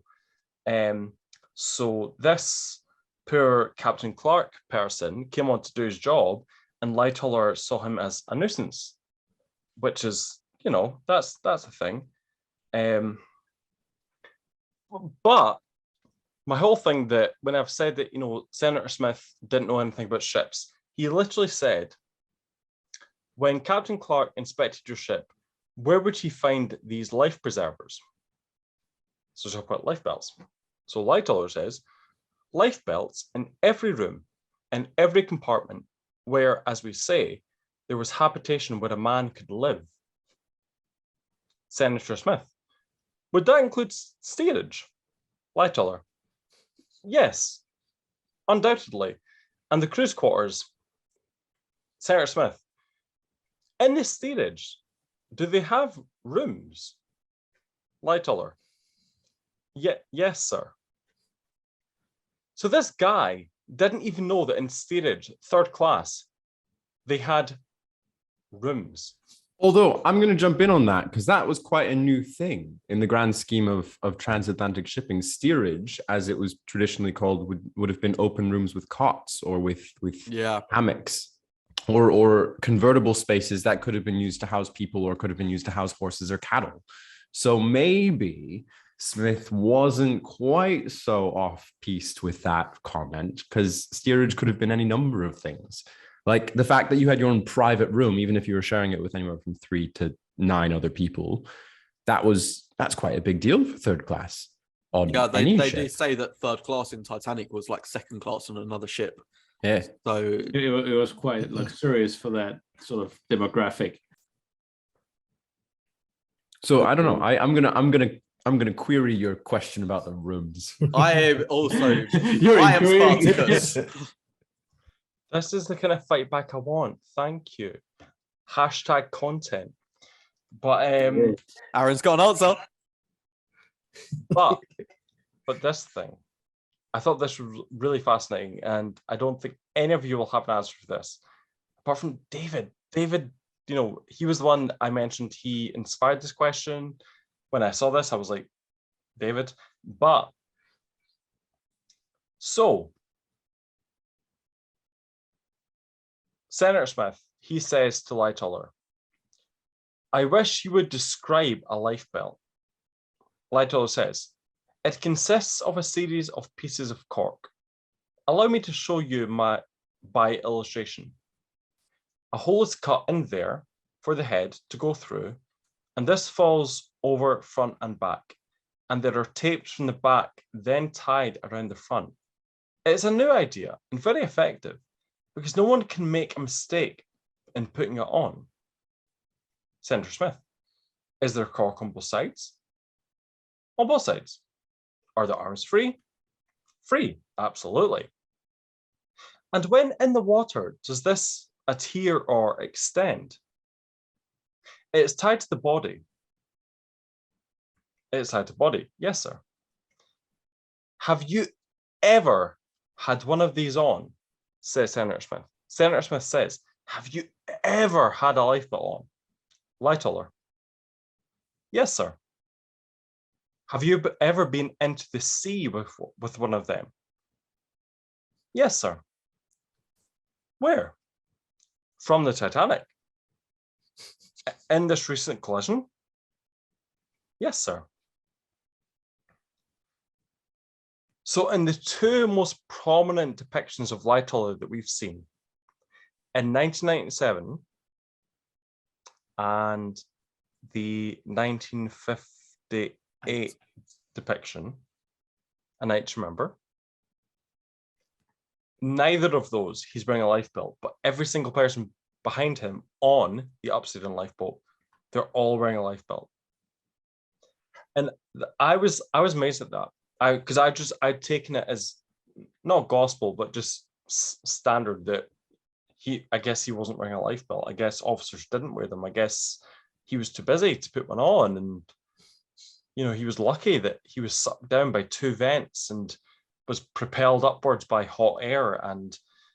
But the whole time he wasn't. But he said he was wearing a lifebelt, and in the two most prominent depictions of him in film form, he's not wearing them. And people might think what's the relevance of that? That means nothing. But actually, it kind of, David's dissertation that he wrote about Lightoller, and it was about the representation of, different films and history and is it true or not? It almost paints him as this superhuman figure, that all these people quivering and hugging together, wearing lifebelts on this upside down lifeboat, they're all wearing life preservers and they're terrified. And he's not wearing one. He's just wearing his turtleneck, which iconic. We love that. And it's like, it's a little thing, but it just shows we've ignored the reality of testimony, even in something as simple as Lightoller was wearing a lifebelt the whole time. But we've taken that away, we've stripped that away, and we've just said, you know what, he was wearing a turtleneck, and that's it. And he was able to make it the whole time. He survived, and that's it. And I thought that was fascinating. I didn't know. I had no idea that he was wearing a lifebelt this whole time. That's the first time I've ever heard of him wearing a lifebelt. I didn't know that. I always had this image of him. And it's weird because he still beat the odds by being in the water for so long and then getting onto collapsible B. They didn't need to show him further superhuman-like by not having a life vest either. But I don't think if they'd shown him wearing a life vest, you would have thought, oh, he's a pussy. You'd have thought he's got a life vest on. They've all got life vests on. I mean, who wouldn't? That's actually really interesting. Yeah, it's weird that was a stylistic choice, and I guess what in my notes I wrote something about cheeky. I wrote, don't want to hide that turtleneck now, do we? Because it was that's the thing that they've all remembered.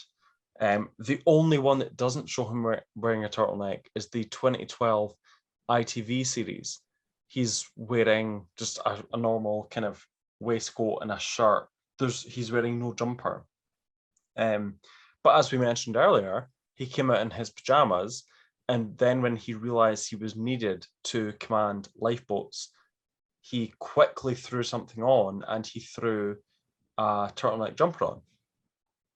I think we need to cancel that 2012 miniseries. We need to have a podcast episode based on that and how god awful it was.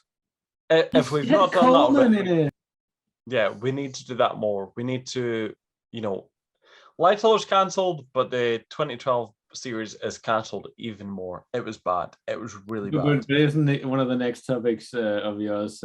What's your favorite depiction of the Titanic? Oh yeah.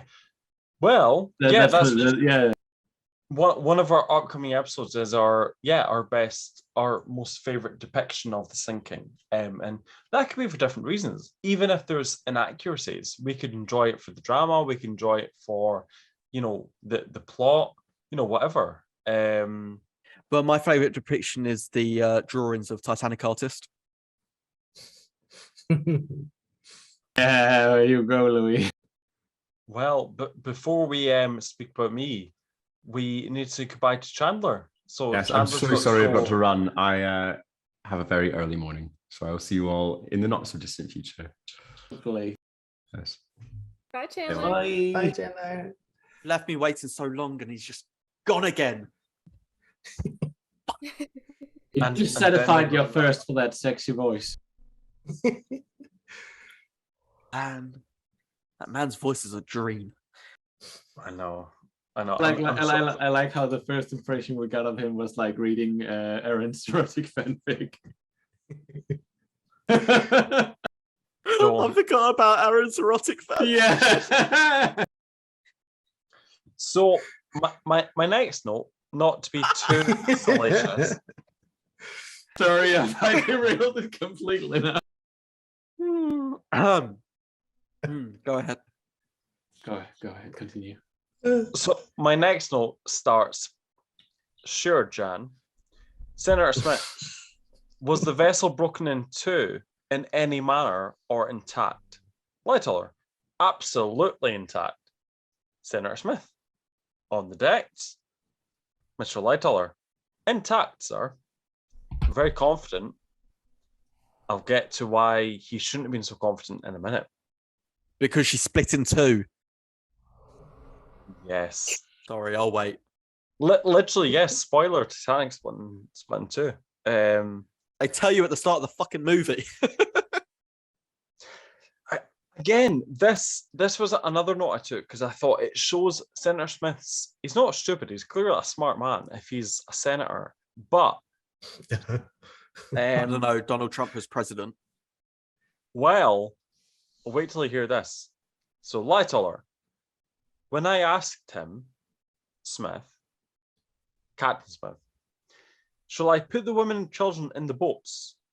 He replied, yes, and lower away. So those were the last orders he gave. Senator Smith, where was he at that time? Lightoller, about abreast of the number 6 lifeboat. Senator Smith, how long was that before the ship sunk? Lightoller, approximately somewhere about 1:45, I'd say. I don't know what time, sir. Senator Smith, was it before the impact? Lightoller, sir? Senator Smith, after the collision. Lightoller, Yes, sir. And I've literally wrote, no shit, Sherlock. Captain Smith wasn't exactly luring women and children away in the boats before the collision. Jesus Christ. I can't believe he said that. I didn't know that. Like, It's why the ridiculous. fuck would the censor be like, why was he, what? Like, No and wonder- this was, I was going page by page. Why the fuck would the censor be like, and this was before the collision? Like, yes. And just, something else I've wrote. It makes me think of the inquiry a couple of years ago in America with senators grilling Mark Zuckerberg about Facebook and algorithm and all this. And they literally had no idea of anything they were asking about, which meant any answers Mark Zuckerberg gave were totally meaningless. Like, Lightoller could have said, like questions like if I turn off my phone, is it still on Facebook, or things like that. It's just like, okay, well, couldn't you just have like gone down with a commission or something, and then they explain the basics to you, and then you go in and do the questionnaire, because it just sort of takes away the seriousness of the moment. I personally, I think if you don't know jack shit about what you're going in to ask about, because the picture you've painted of the senator is pretty much of a guy who's got zero maritime experience, doesn't know anything. Yeah, Aaron, for that comparison, I've got to give you a clap for that. That's not something I thought of, but It is clever. it's just so true when you think of that inquiry with Mark Zuckerberg, that they were clueless, and you can make a direct comparison with the Titanic inquiry, that they were just so clueless. They had no idea what they were talking about. They were just asking questions that they thought were boat related. Like, one of the I'll skip past it. It was because I thought it was like unimportant, but I mean it kind of is. Like, yeah. So Lightoller says, so he's talking about when they were in Belfast, they did lifeboat, not drills, because obviously there were no passengers at that time, but they were testing the davits and the boats. And he's talking about how low they lowered them. So as long as it can go down, they don't have to go right down to the water. Like, that's fine as long as it's lowering. You don't have to complete it. But Lightoller says, we went to C deck, the third deck down. Now, C deck is still part of the white part of the hull, the substructure. So by the well deck, isn't it? It's like level with the well deck. Yeah. So you've not got to the black part of the hull yet. And so yeah, Lightoller says, we lowered the boats to C deck, the third deck down. Smith says, the middle of the ship. Lightoller says, no. So it's like, no. Like, no, it's not in the middle of the ship. It's not in the middle of the fucking ship. Like, why would you think it was? Like, and the whole time, bear in mind, the whole time they're talking about this, because they reference it, they've got builder's models. The builder's model is a half model of the ship. So it's only the side you're looking at. So it'd be the starboard side. You can see the whole starboard side of the ship. And that was there in the room the whole time that they're talking. So they can point, there's a point where Lightoller says, part of the third funnel was visible when I was in the water. Or he talks about different things, and they reference this model. So there's someone independent of Senator Smith and Lightoller who's pointing at it, because they reference him. But still, something as simple as C deck. Smith's like halfway down the ship. Wrong, invalid. Girl, you ain't known shit. Like, you don't know. Like, that's just bad. But all that aside, what I will end on is with the American inquiry. I've started with it. Sure, Jan. Senator Smith, was the vessel broken in two in any manner or intact? Lightoller, absolutely intact. Smith, on the decks? Lightoller, intact, sir.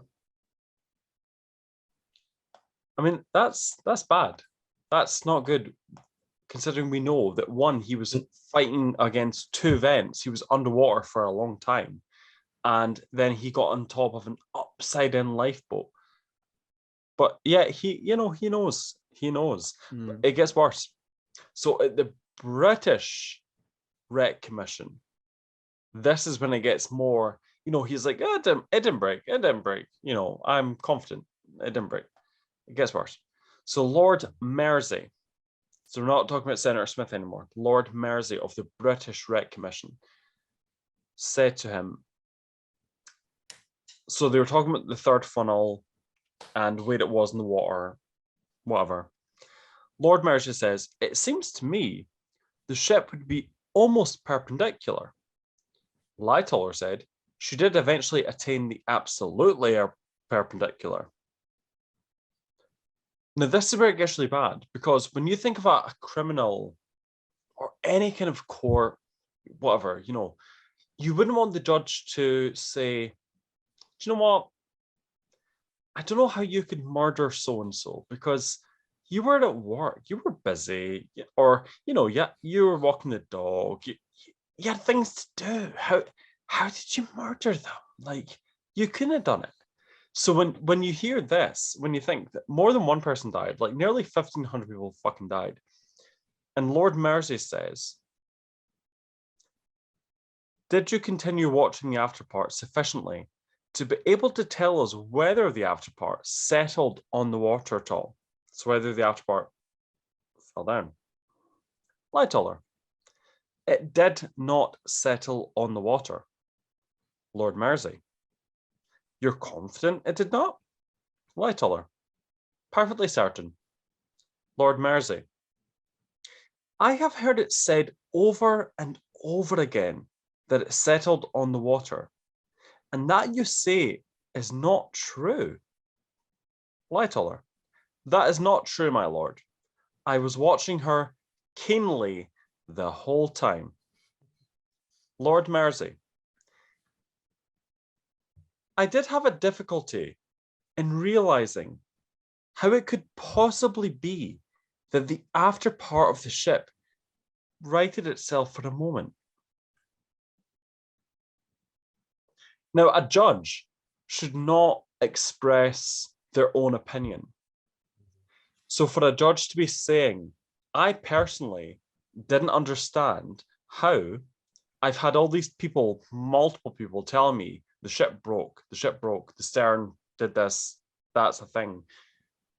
A judge should be like impartial and just listening to all the accounts and kind of like come to some kind of like middle ground and like put their verdict out.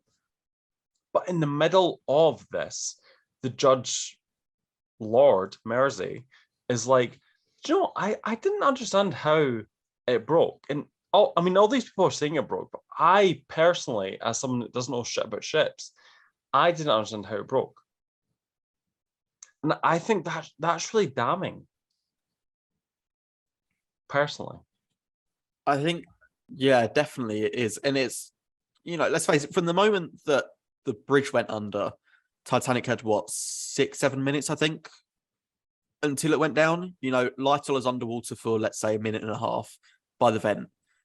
Then he's pushed up. So that takes you to, 5 minutes, 4.5, 5 minutes left of the ship there. The lights go out at one point, so you've got to get used to that. Not only that, he's in the water. I can't imagine he's just sat in the water going, oh, yeah, cool, that's going down. He's trying to find capsule B or wherever he can get to. So he's got to swim there. He said that he swam towards the crow's nest as well. That takes up a couple of more minutes. That gives maybe 2 minutes that you would have seen the ship going down. So it's entirely possible that, through all this time he's going through this, he's swimming here, he gets onto B, looks back at the ship's already split, and he's seeing the ship from a point where it's already starting to come back up. So from what he's seen the ship go like that and down, but really it's gone up, it's gone down, it's gone up again. He's caught it again while it's going up. and then go down. And I think that's where he gets his confidence from. It didn't break. But for him to say, I was watching it keenly the whole time, he would have had about 2 minutes of observation of the ship after being washed off, because he's gone under, he's come back up, he's gone towards the crow's nest. He's then decided, no, fuck that, I'm getting on collapsible B. He's getting on there. There's going to be lots of people going towards that as well. He's going to be dealing with passengers getting on, trying to organise that, stop them from swamping the boat. And then he gets to see the ship. You know, he's got 1.5 minutes, 2 minutes max to see what's actually happening. And by that point, it's already split. It's already on the way back up to go down. And I think that's where he gets his certainty. But for him to say that he saw it the whole time, it's just not possible. I rest my case. Mike, drop. And like, I think it's fine for someone to say that they feel quite confident in something, but I think his testimony, if say, Arthur Puchin, he was a first-class survivor, Canadian, but he was passenger, and Lightoller was in command of the lifeboat that he went into, which was Lifeboat 6. And I'd mentioned before that Lightoller had this arbitrary kind of, 2 able seamen per boat. And even that is arbitrary because it wasn't legislation. That Lightoller decided 2 able seamen per boat. And even when Senator Smith gave him a bit of a grilling and said, is that arbitrary? Lightoller was like, no, that was my decision. But it is arbitrary. It's like, it doesn't, whatever. But that boat was part of the way down and a woman shouted up, we've only got one man. Or we've only got one man that can row a boat. And Lightoller was like, fuck, shit. So a passenger heard that and was like, I can do it. And Lightoller said, well, do you know what? If you can do it, jump off the deck onto that davit rope, slide down, and if you do that, fair, you can do it. And he did it, and it was Puchin. Because that guy was from like a yacht club or something. Mm-hmm. Yes, Yeah. but he had experience.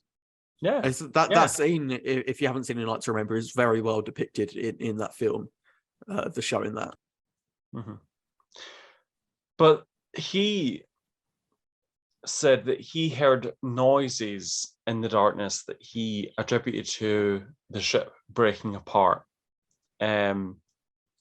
or at least if it didn't break apart, he said he felt that it was the boilers breaking loose, but he said it sounded like breaking, whereas Lightoller, who, this man, Arthur Puchin, was in a lifeboat. He was sitting quite comfortably and rowing away. And Lightoller was like in the water. And if you think in a swimming pool, you've got all this water like splashing around your ears. You're quite busy trying to stay afloat. You're trying to climb onto a lifeboat. There's people screaming around you. He said in his testimony that the first funnel fell 4 inches away from the lifeboat. And the 2 vents that dragged him down. So you're telling me that the 2 vents, 1 funnel, and hundreds of people splashing around, you're able to watch the ship as keenly as he said he did. Personally, I would trust Arthur Puchin more than I would trust Lightoller. And although Arthur Puchin was like, I don't know what happened, I heard noise. I heard destruction, whether that was the ship breaking or whether that was just, internally the ship breaking apart. I don't know.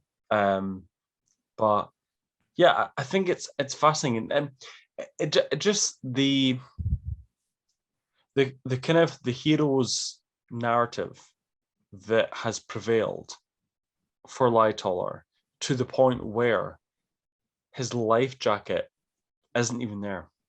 He's not even wearing it. He doesn't need cork to stay afloat. It's not present. And I was shocked by that. I was really, really shocked to see that he said, yeah, I was wearing a lifebelt. It was there. But it's never shown. We never see it. Yeah, I was really taken aback by that, actually. Well, one thing that I've noticed throughout the testimonies is he always tends to bend the truth in a weird way. Because one thing he said about when he was loading the boats, that the men were just standing there quietly. They were perfectly fine. They were splendid. And he said that in both testimonies, the American and the British one. And there's certain things that I don't think he was bending the truth about, because like when we were talking about the list earlier, he mentioned that the ship righted itself because of like a specific example of him stepping into the lifeboat and still being able to reach the boat deck. So I think he has the things that he wants to tell the truth about, but there's things where he wants to like stretch it. Yeah, that's a really good point, actually. There's a moment, and it almost seems like accidental, but because Senator Smith doesn't know shit. But he says, did you ever ask, the passengers to go from one side to the other? Mm. And Lightoller says, yes, actually, we asked them to go from one side to the other in order to write the list of the ship. He was like, the ship was sinking one way, and we wanted it to raise up. And we shouted for the passengers to move, and they did. They moved to the other side of the ship, and even that was like, I didn't know that. I didn't know that Lightoller shouted for passengers to move. To I had no idea, and he didn't. Senator Smith was like, did that work? Was that successful? Did you succeed in what you wanted? Smith, he never elaborated on that, and so Lightoller never elaborated on it. So we'll never know. But I had no idea that Lightoller was so.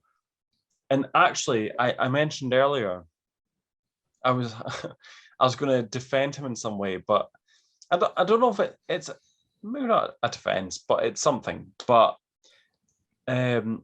famously, we might not know, but Madeline Astor, who was John Duke Astor's young wife, she's pregnant, very young. It was quite taboo. They were quite the scandal. Quite the scandal. She entered Lifeboat 4, which was under the lowering command of Lightoller. But she actually accessed it through the A-deck promenade. Now, I didn't know till a couple of years ago, but actually those windows, there were windows. They weren't open, spaces in the ship. They actually had windows that you could pull down and open, or pull up and open. I think pull down. But there were screens on them. So you could, on Olympic, walk through the A-deck promenade and you had like wind hitting you the whole time. But then on Titanic, they had changed the A-deck to have these individual windows to protect you. And if it was really like sunny and not windy, you could open them and that was fine. But when Titanic sank, they were shut. So Lightoller said, and the reason he said, Lifeboat 4, I'll load it and we will load it from the A deck. He didn't say it, but I think it was maybe because of her. Because she was pregnant, she was rich. And he basically said that they tied the lifeboat onto the coal wire. So you'll see it in some photos. It's very hard to see, but you will see it. Even in Olympic photos, you'll see it. There's a very thin wire that runs the length of A deck, the open promenade. And it's kind of like this far above the windows. There's this very thin line. and it's for coal, because they would raise coal on these individual bags on these cranes that you'll see on the side of the ship, and that's how they brought the coal on. But he said that basically he had women saying, there's a gap, I don't want to jump the gap, I'm not getting into a lifeboat with a gap, fuck off, no. And he was like, okay, screw you. So he lowered the lifeboat's A deck, and he tied the lifeboat onto this coal wire, which eliminated the gap. There's no more gap. So these women, and some men, very few, were going down to A deck and were boarding the boat through these little windows just to eliminate the gap. So when I hear that, I'm like, he was very smart, you know, that he was able to think, right, there's a wire down there, and if these women are too scared to step over a small gap, quite a small gap, what I'll do is I'll lower it a couple of decks and I'll tie the lifeboat to this wire. That's fine. That's really clever. That's really smart. I probably wouldn't have thought of that. He did. I think one of Olympic's protocols was to load them from A deck because it was fully open, which is probably why he did that. And then there was a whole point where they forgot that it wasn't open on Titanic, so they had to unlock the windows. And I also think it's a very niche detail, not niche, it's a very strange detail that they actually included in the 2012 miniseries, which was very strange for the amount of things that they got awfully wrong. They actually included that part, which I thought was really interesting. Yeah, was it lifeboat? There was one of the lifeboats where they'd lowered it down to A deck to load. I think it might have been on the starboard side, but they couldn't open the window, so they actually brought it back up. I'm not 100% sure if it was the port deck or the starboard deck. I feel like it was in the Titanic Honor and Glory real-time thing, or maybe one of the Titanic animations ones where they actually mentioned that, which again is, I think, is a really interesting point. Yeah, one of the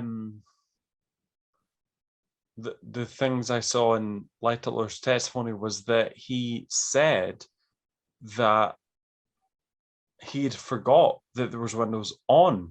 So I don't know if there were windows on Olympic. Maybe there were, but he'd forgot. You know, Lightoller, Olympic was fully open. So that could be what it was, that he didn't know that there were windows. So he had lowered this lifeboat down, and Lightoller thought it'd be quite a quick process, but he lowered it down, and the people were shouting up, "There's windows, we can't get in." And he was like, fuck. So he had to get someone to go down and open them. And he said in the testimony, which again, even that was interesting. He was like, I went to go and work on other boats, but I felt that for all the time it would take to open those windows, there's no point. So he went to go work on other lifeboats, but he was like, yeah, it'll take a few seconds, you know, the open windows, that'll be fine. So he just kind of like hovered around. But the whole time he's like waiting for these windows on A deck to be opened, he could have been loading other lifeboats. But that's not criticism. It's a statement of fact. It's like, this is what he did. And from that, you can take what you will, you know. Because really, you know, he could have went to another lifeboat to load it, but he would have had to go back to that lifeboat, which was lifeboat 4, because that was one that Madeline Ass went on.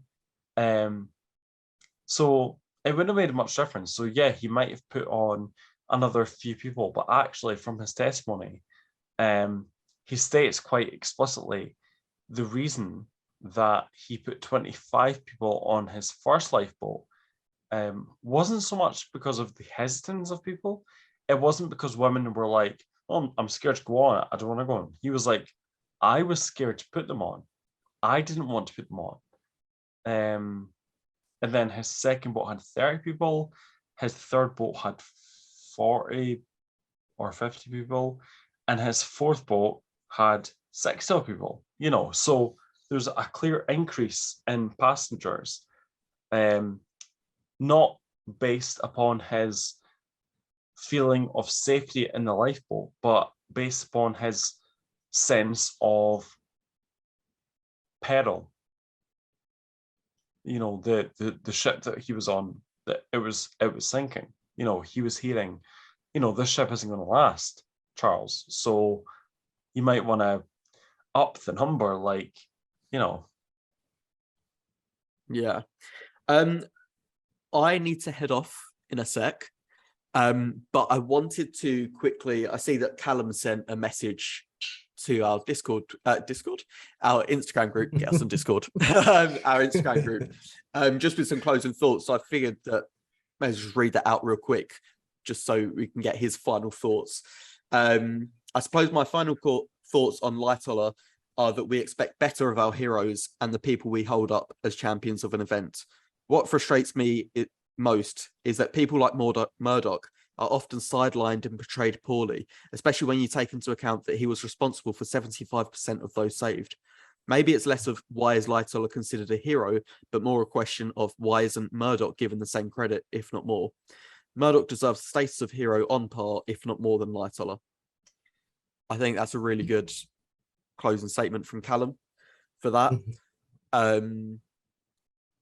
For me, I'm still very much on the fence of he was following orders.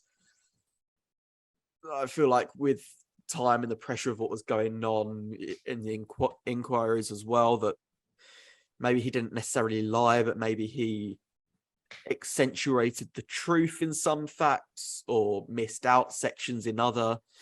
So yeah, I really don't know if I can say hero or villain definitively, but I think he was an officer that was working for the White Star Line, following orders, and then maybe isn't the best at public speaking. I don't know. I'm still very 50-50, but yeah. But I do need to head off now. It's been great to talk to you all, and hopefully the rest of the episode goes well. And I'll speak to you in a bit. Bye. Bye, Louie. That's fine, Louis. Goodbye. I love you. Love you. Yeah, I think we'll be wrapping up shortly anyway. But Yeah, because we're down to like half the cast or something. well, we only had 4 last time. But Presley, for someone who defended him to begin with, what are your thoughts now, based on some of the things you've heard, or yeah, a few things you've been enlightened upon? Yeah. Well, the inquiries are interesting. I've never took the time to sit and read them all because they're kind of boring. But yeah, I learned a lot, and I think it is fair to say that he stretched the truth. I think he wanted to appease the White Starling, or he wanted to appease Ava Murdoch, and that's there. But also, I think he was a survivor, and like you guys were mentioning, he follows orders and he's a company man. I think that also kind of in that made him a leader, and he accomplished a lot. So that's, I don't know. I guess maybe I'm now more on the fence, but I don't want to condemn him and be like, oh, I still think that he accomplished a lot. Yeah, I think because I've said myself, it doesn't change anything, and that goes both ways. So even if you're someone that thinks he's a hero, even if you think he didn't lie, that doesn't change anything. But then actually, if you're on the other side of the fence, if you think that he was like a villain, or that he did lie for like nefarious purposes, that still doesn't change anything. So like either way, he still helped to save, you know, the whole side of the ship that he was in command of, plus the upside down boat that he was in command of, you know, literally. Whether he was wearing a lifebelt or not is irrelevant. He still helped those men. And there was something I thought really interesting. I don't know if I mentioned it, but he said to Senator Smith, he was like, I think that he was like, although I couldn't see the men on the boat because it was dark, he was like, I assumed that they were all crew of the ship because they were all so obedient. And I thought that was really fascinating because I've always thought, like, yeah, like what if it was like passengers that were like really unruly and they were like, you know, fighting to get like other people on or whatever. But by the time that boat went down, there was like an uprush of crew from the very bottom of the ship came up and ran onto the boat deck. So he's probably right, actually. A lot of the people on that boat were probably employees of the White Star Line. And that's why he was able to command it so successfully. Which is something I'd never thought of, but he clearly had thought, why didn't I drown? You know, why didn't a lifeboat topple over? And in his head, that was why. He assumed, you know, like we're all assuming a lot of things, but he assumed that it was because it was crew. But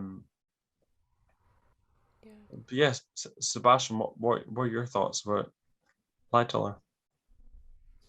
I don't know if I've actually moved in this podcast. I feel this is more of my sleepy contributions than on the other podcast.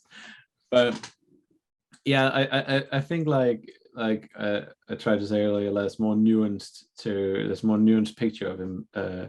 I think I'm also on the fence because I wouldn't say I like hated him in the first place, because there's also that aspect of putting yourself in their shoes, and I don't know if I would have acted differently had I been him. And obviously did a lot of good things at Dunkirk, and maybe he's a bit, you know, there's some shady things about him, but you know, is it like with Murdoch and stuff, there's no perfect hero, not even on the Titanic. I think there are definitely some things you can poke holes in if you want to, but at the end of the day, maybe I think it's fair to say that they did the best they could with what they had.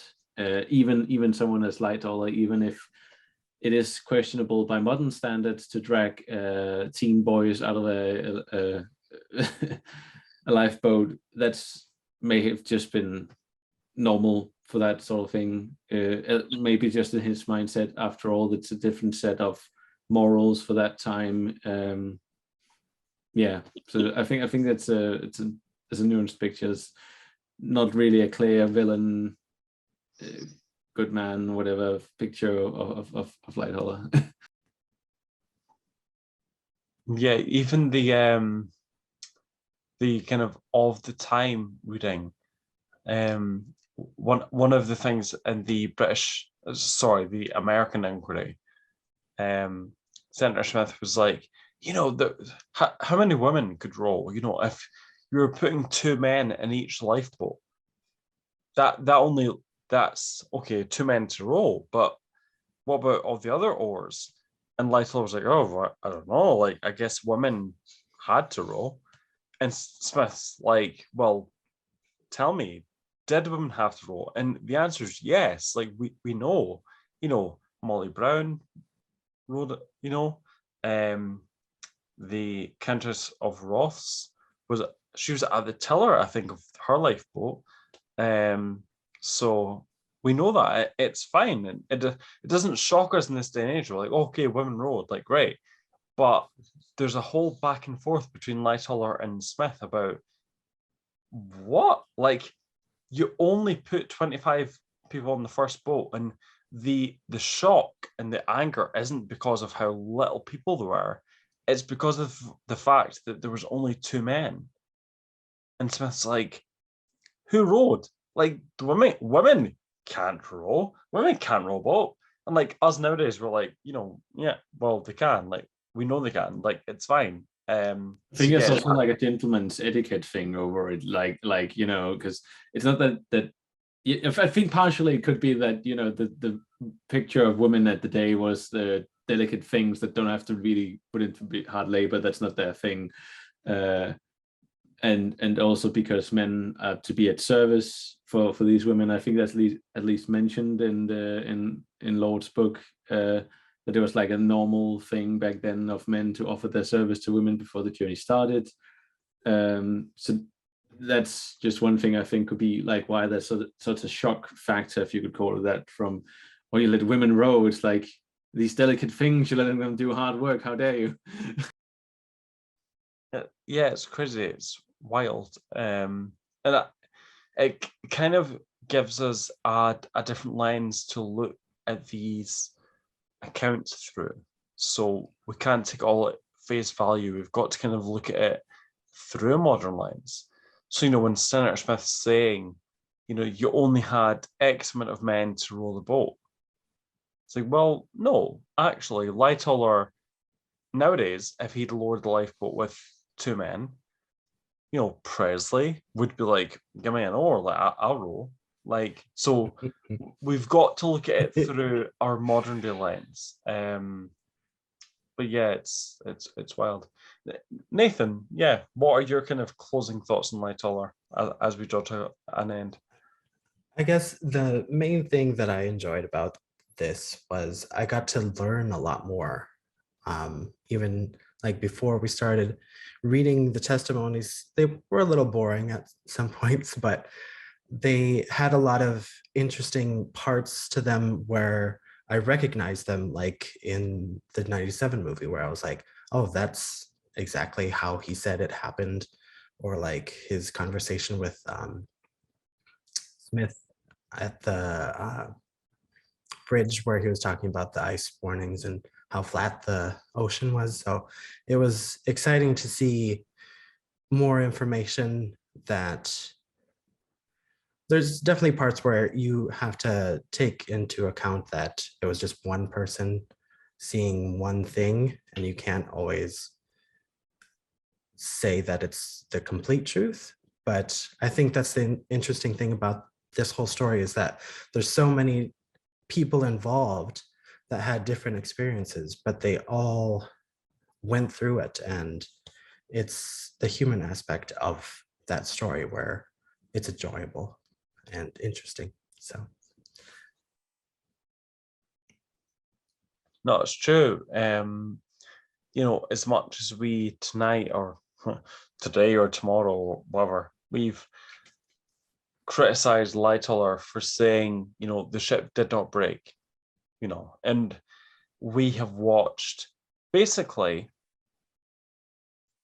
every popular film version of the sinking has followed his narrative, and in a few of them he's been the hero. He's been the main character.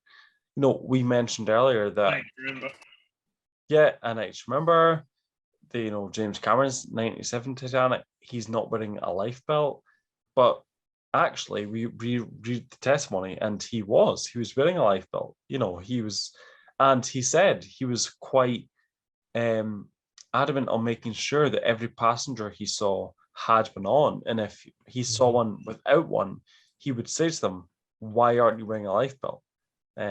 Go find it, you'll find it in your cabin. So yeah, it's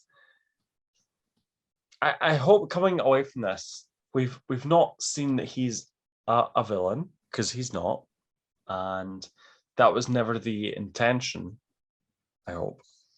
But it shows that actually the reason that we didn't think the ship broke until 1985, so 73 years after the sinking, we thought the ship sank intact. And multiple people said in the inquiry and the British Wreck Commission that it did not sink intact, that it broke. But the fact that we had the, Lord Mersey, the British Wreck Commissioner, say, oh, well, I've had people say to me that it broke, but how the fuck would that happen? And Lightoller's like, I don't know, like, because it didn't. And Lord Mersey's like, well, I thought that, so I guess it didn't break. And Lightoller's like, cool, sound, didn't break. And that was it, case closed, done. 1912, finished, didn't break. And it was only 73 years later that we found out, oh, it did break, cool.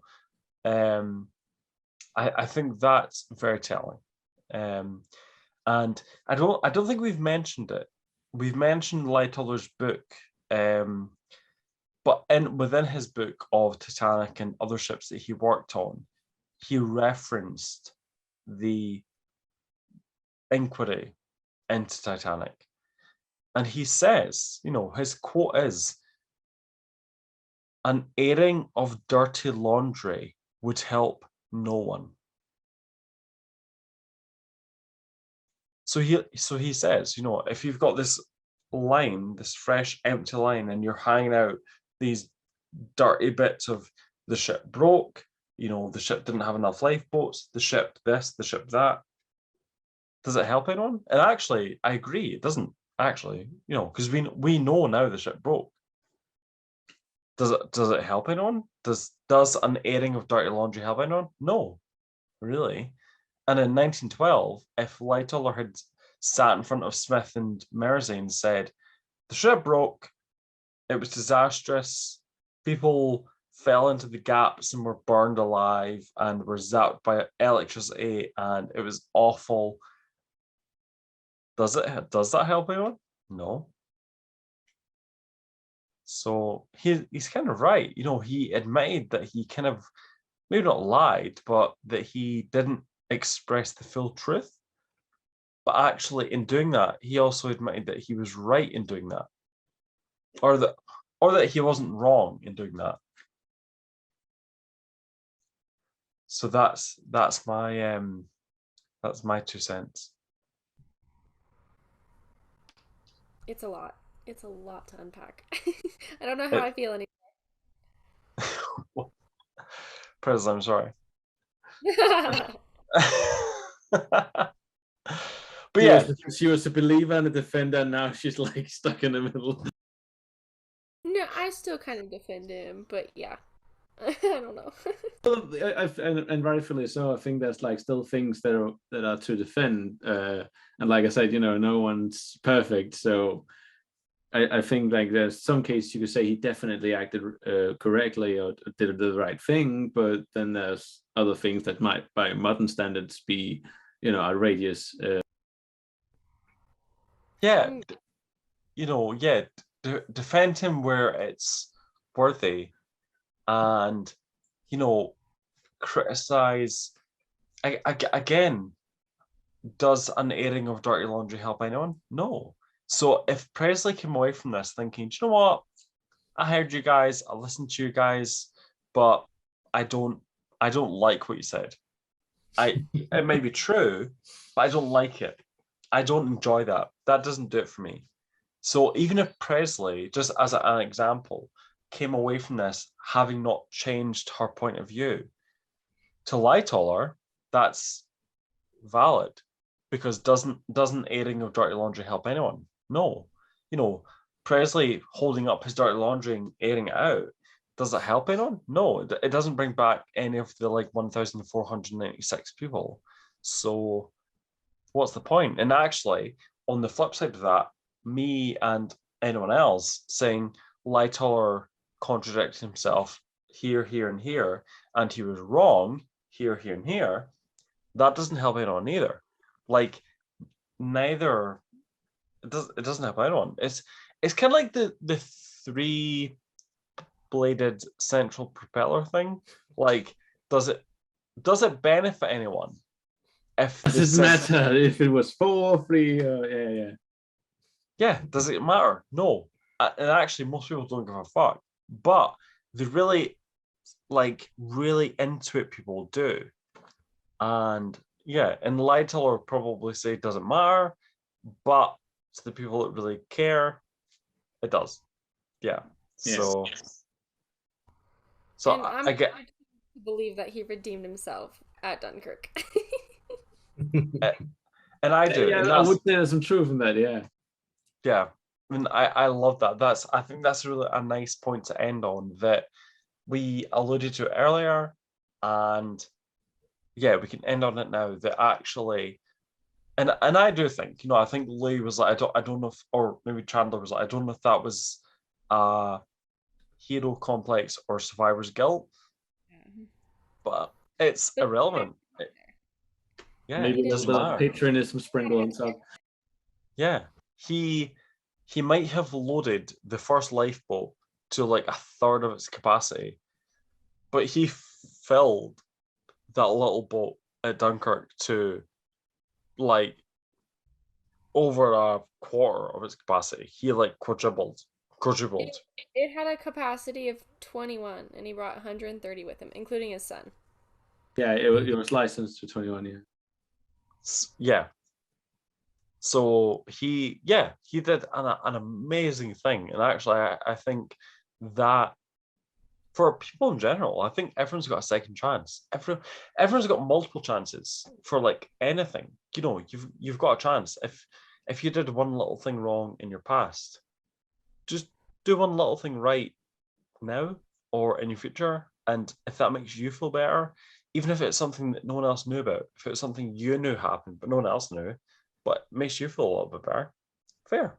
Like, you know, everyone's got that opportunity to, in Lightoller, whether it was conscious or whether it was just in the moment, he did it. And yeah, Lightoller proved himself and proved that he, in the face of adversity, could save people.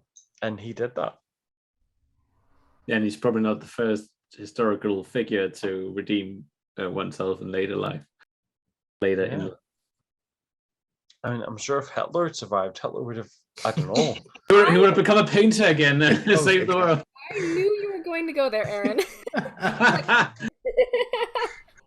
It's like every single sci-fi series ever. It's like, oh, we can time travel. What's the first thing you want to do? Oh, what the hell? Let's kill Hitler.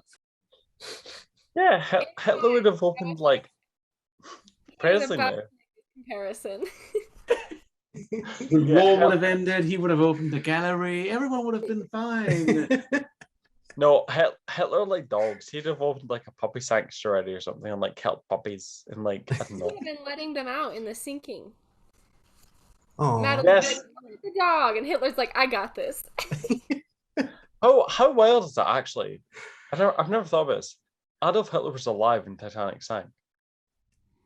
I wonder what his thoughts were about it. Because he was alive.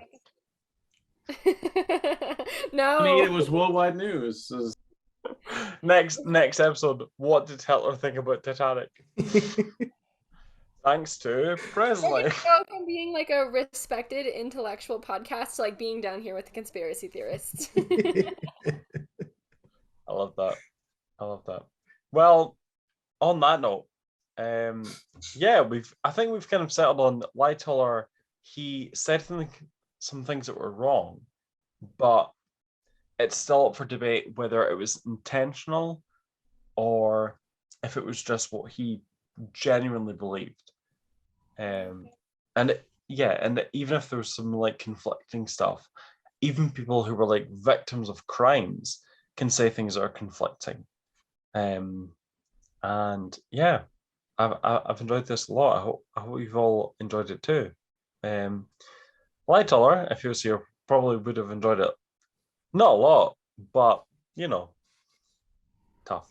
He did. So yeah, thank you all very much for joining me.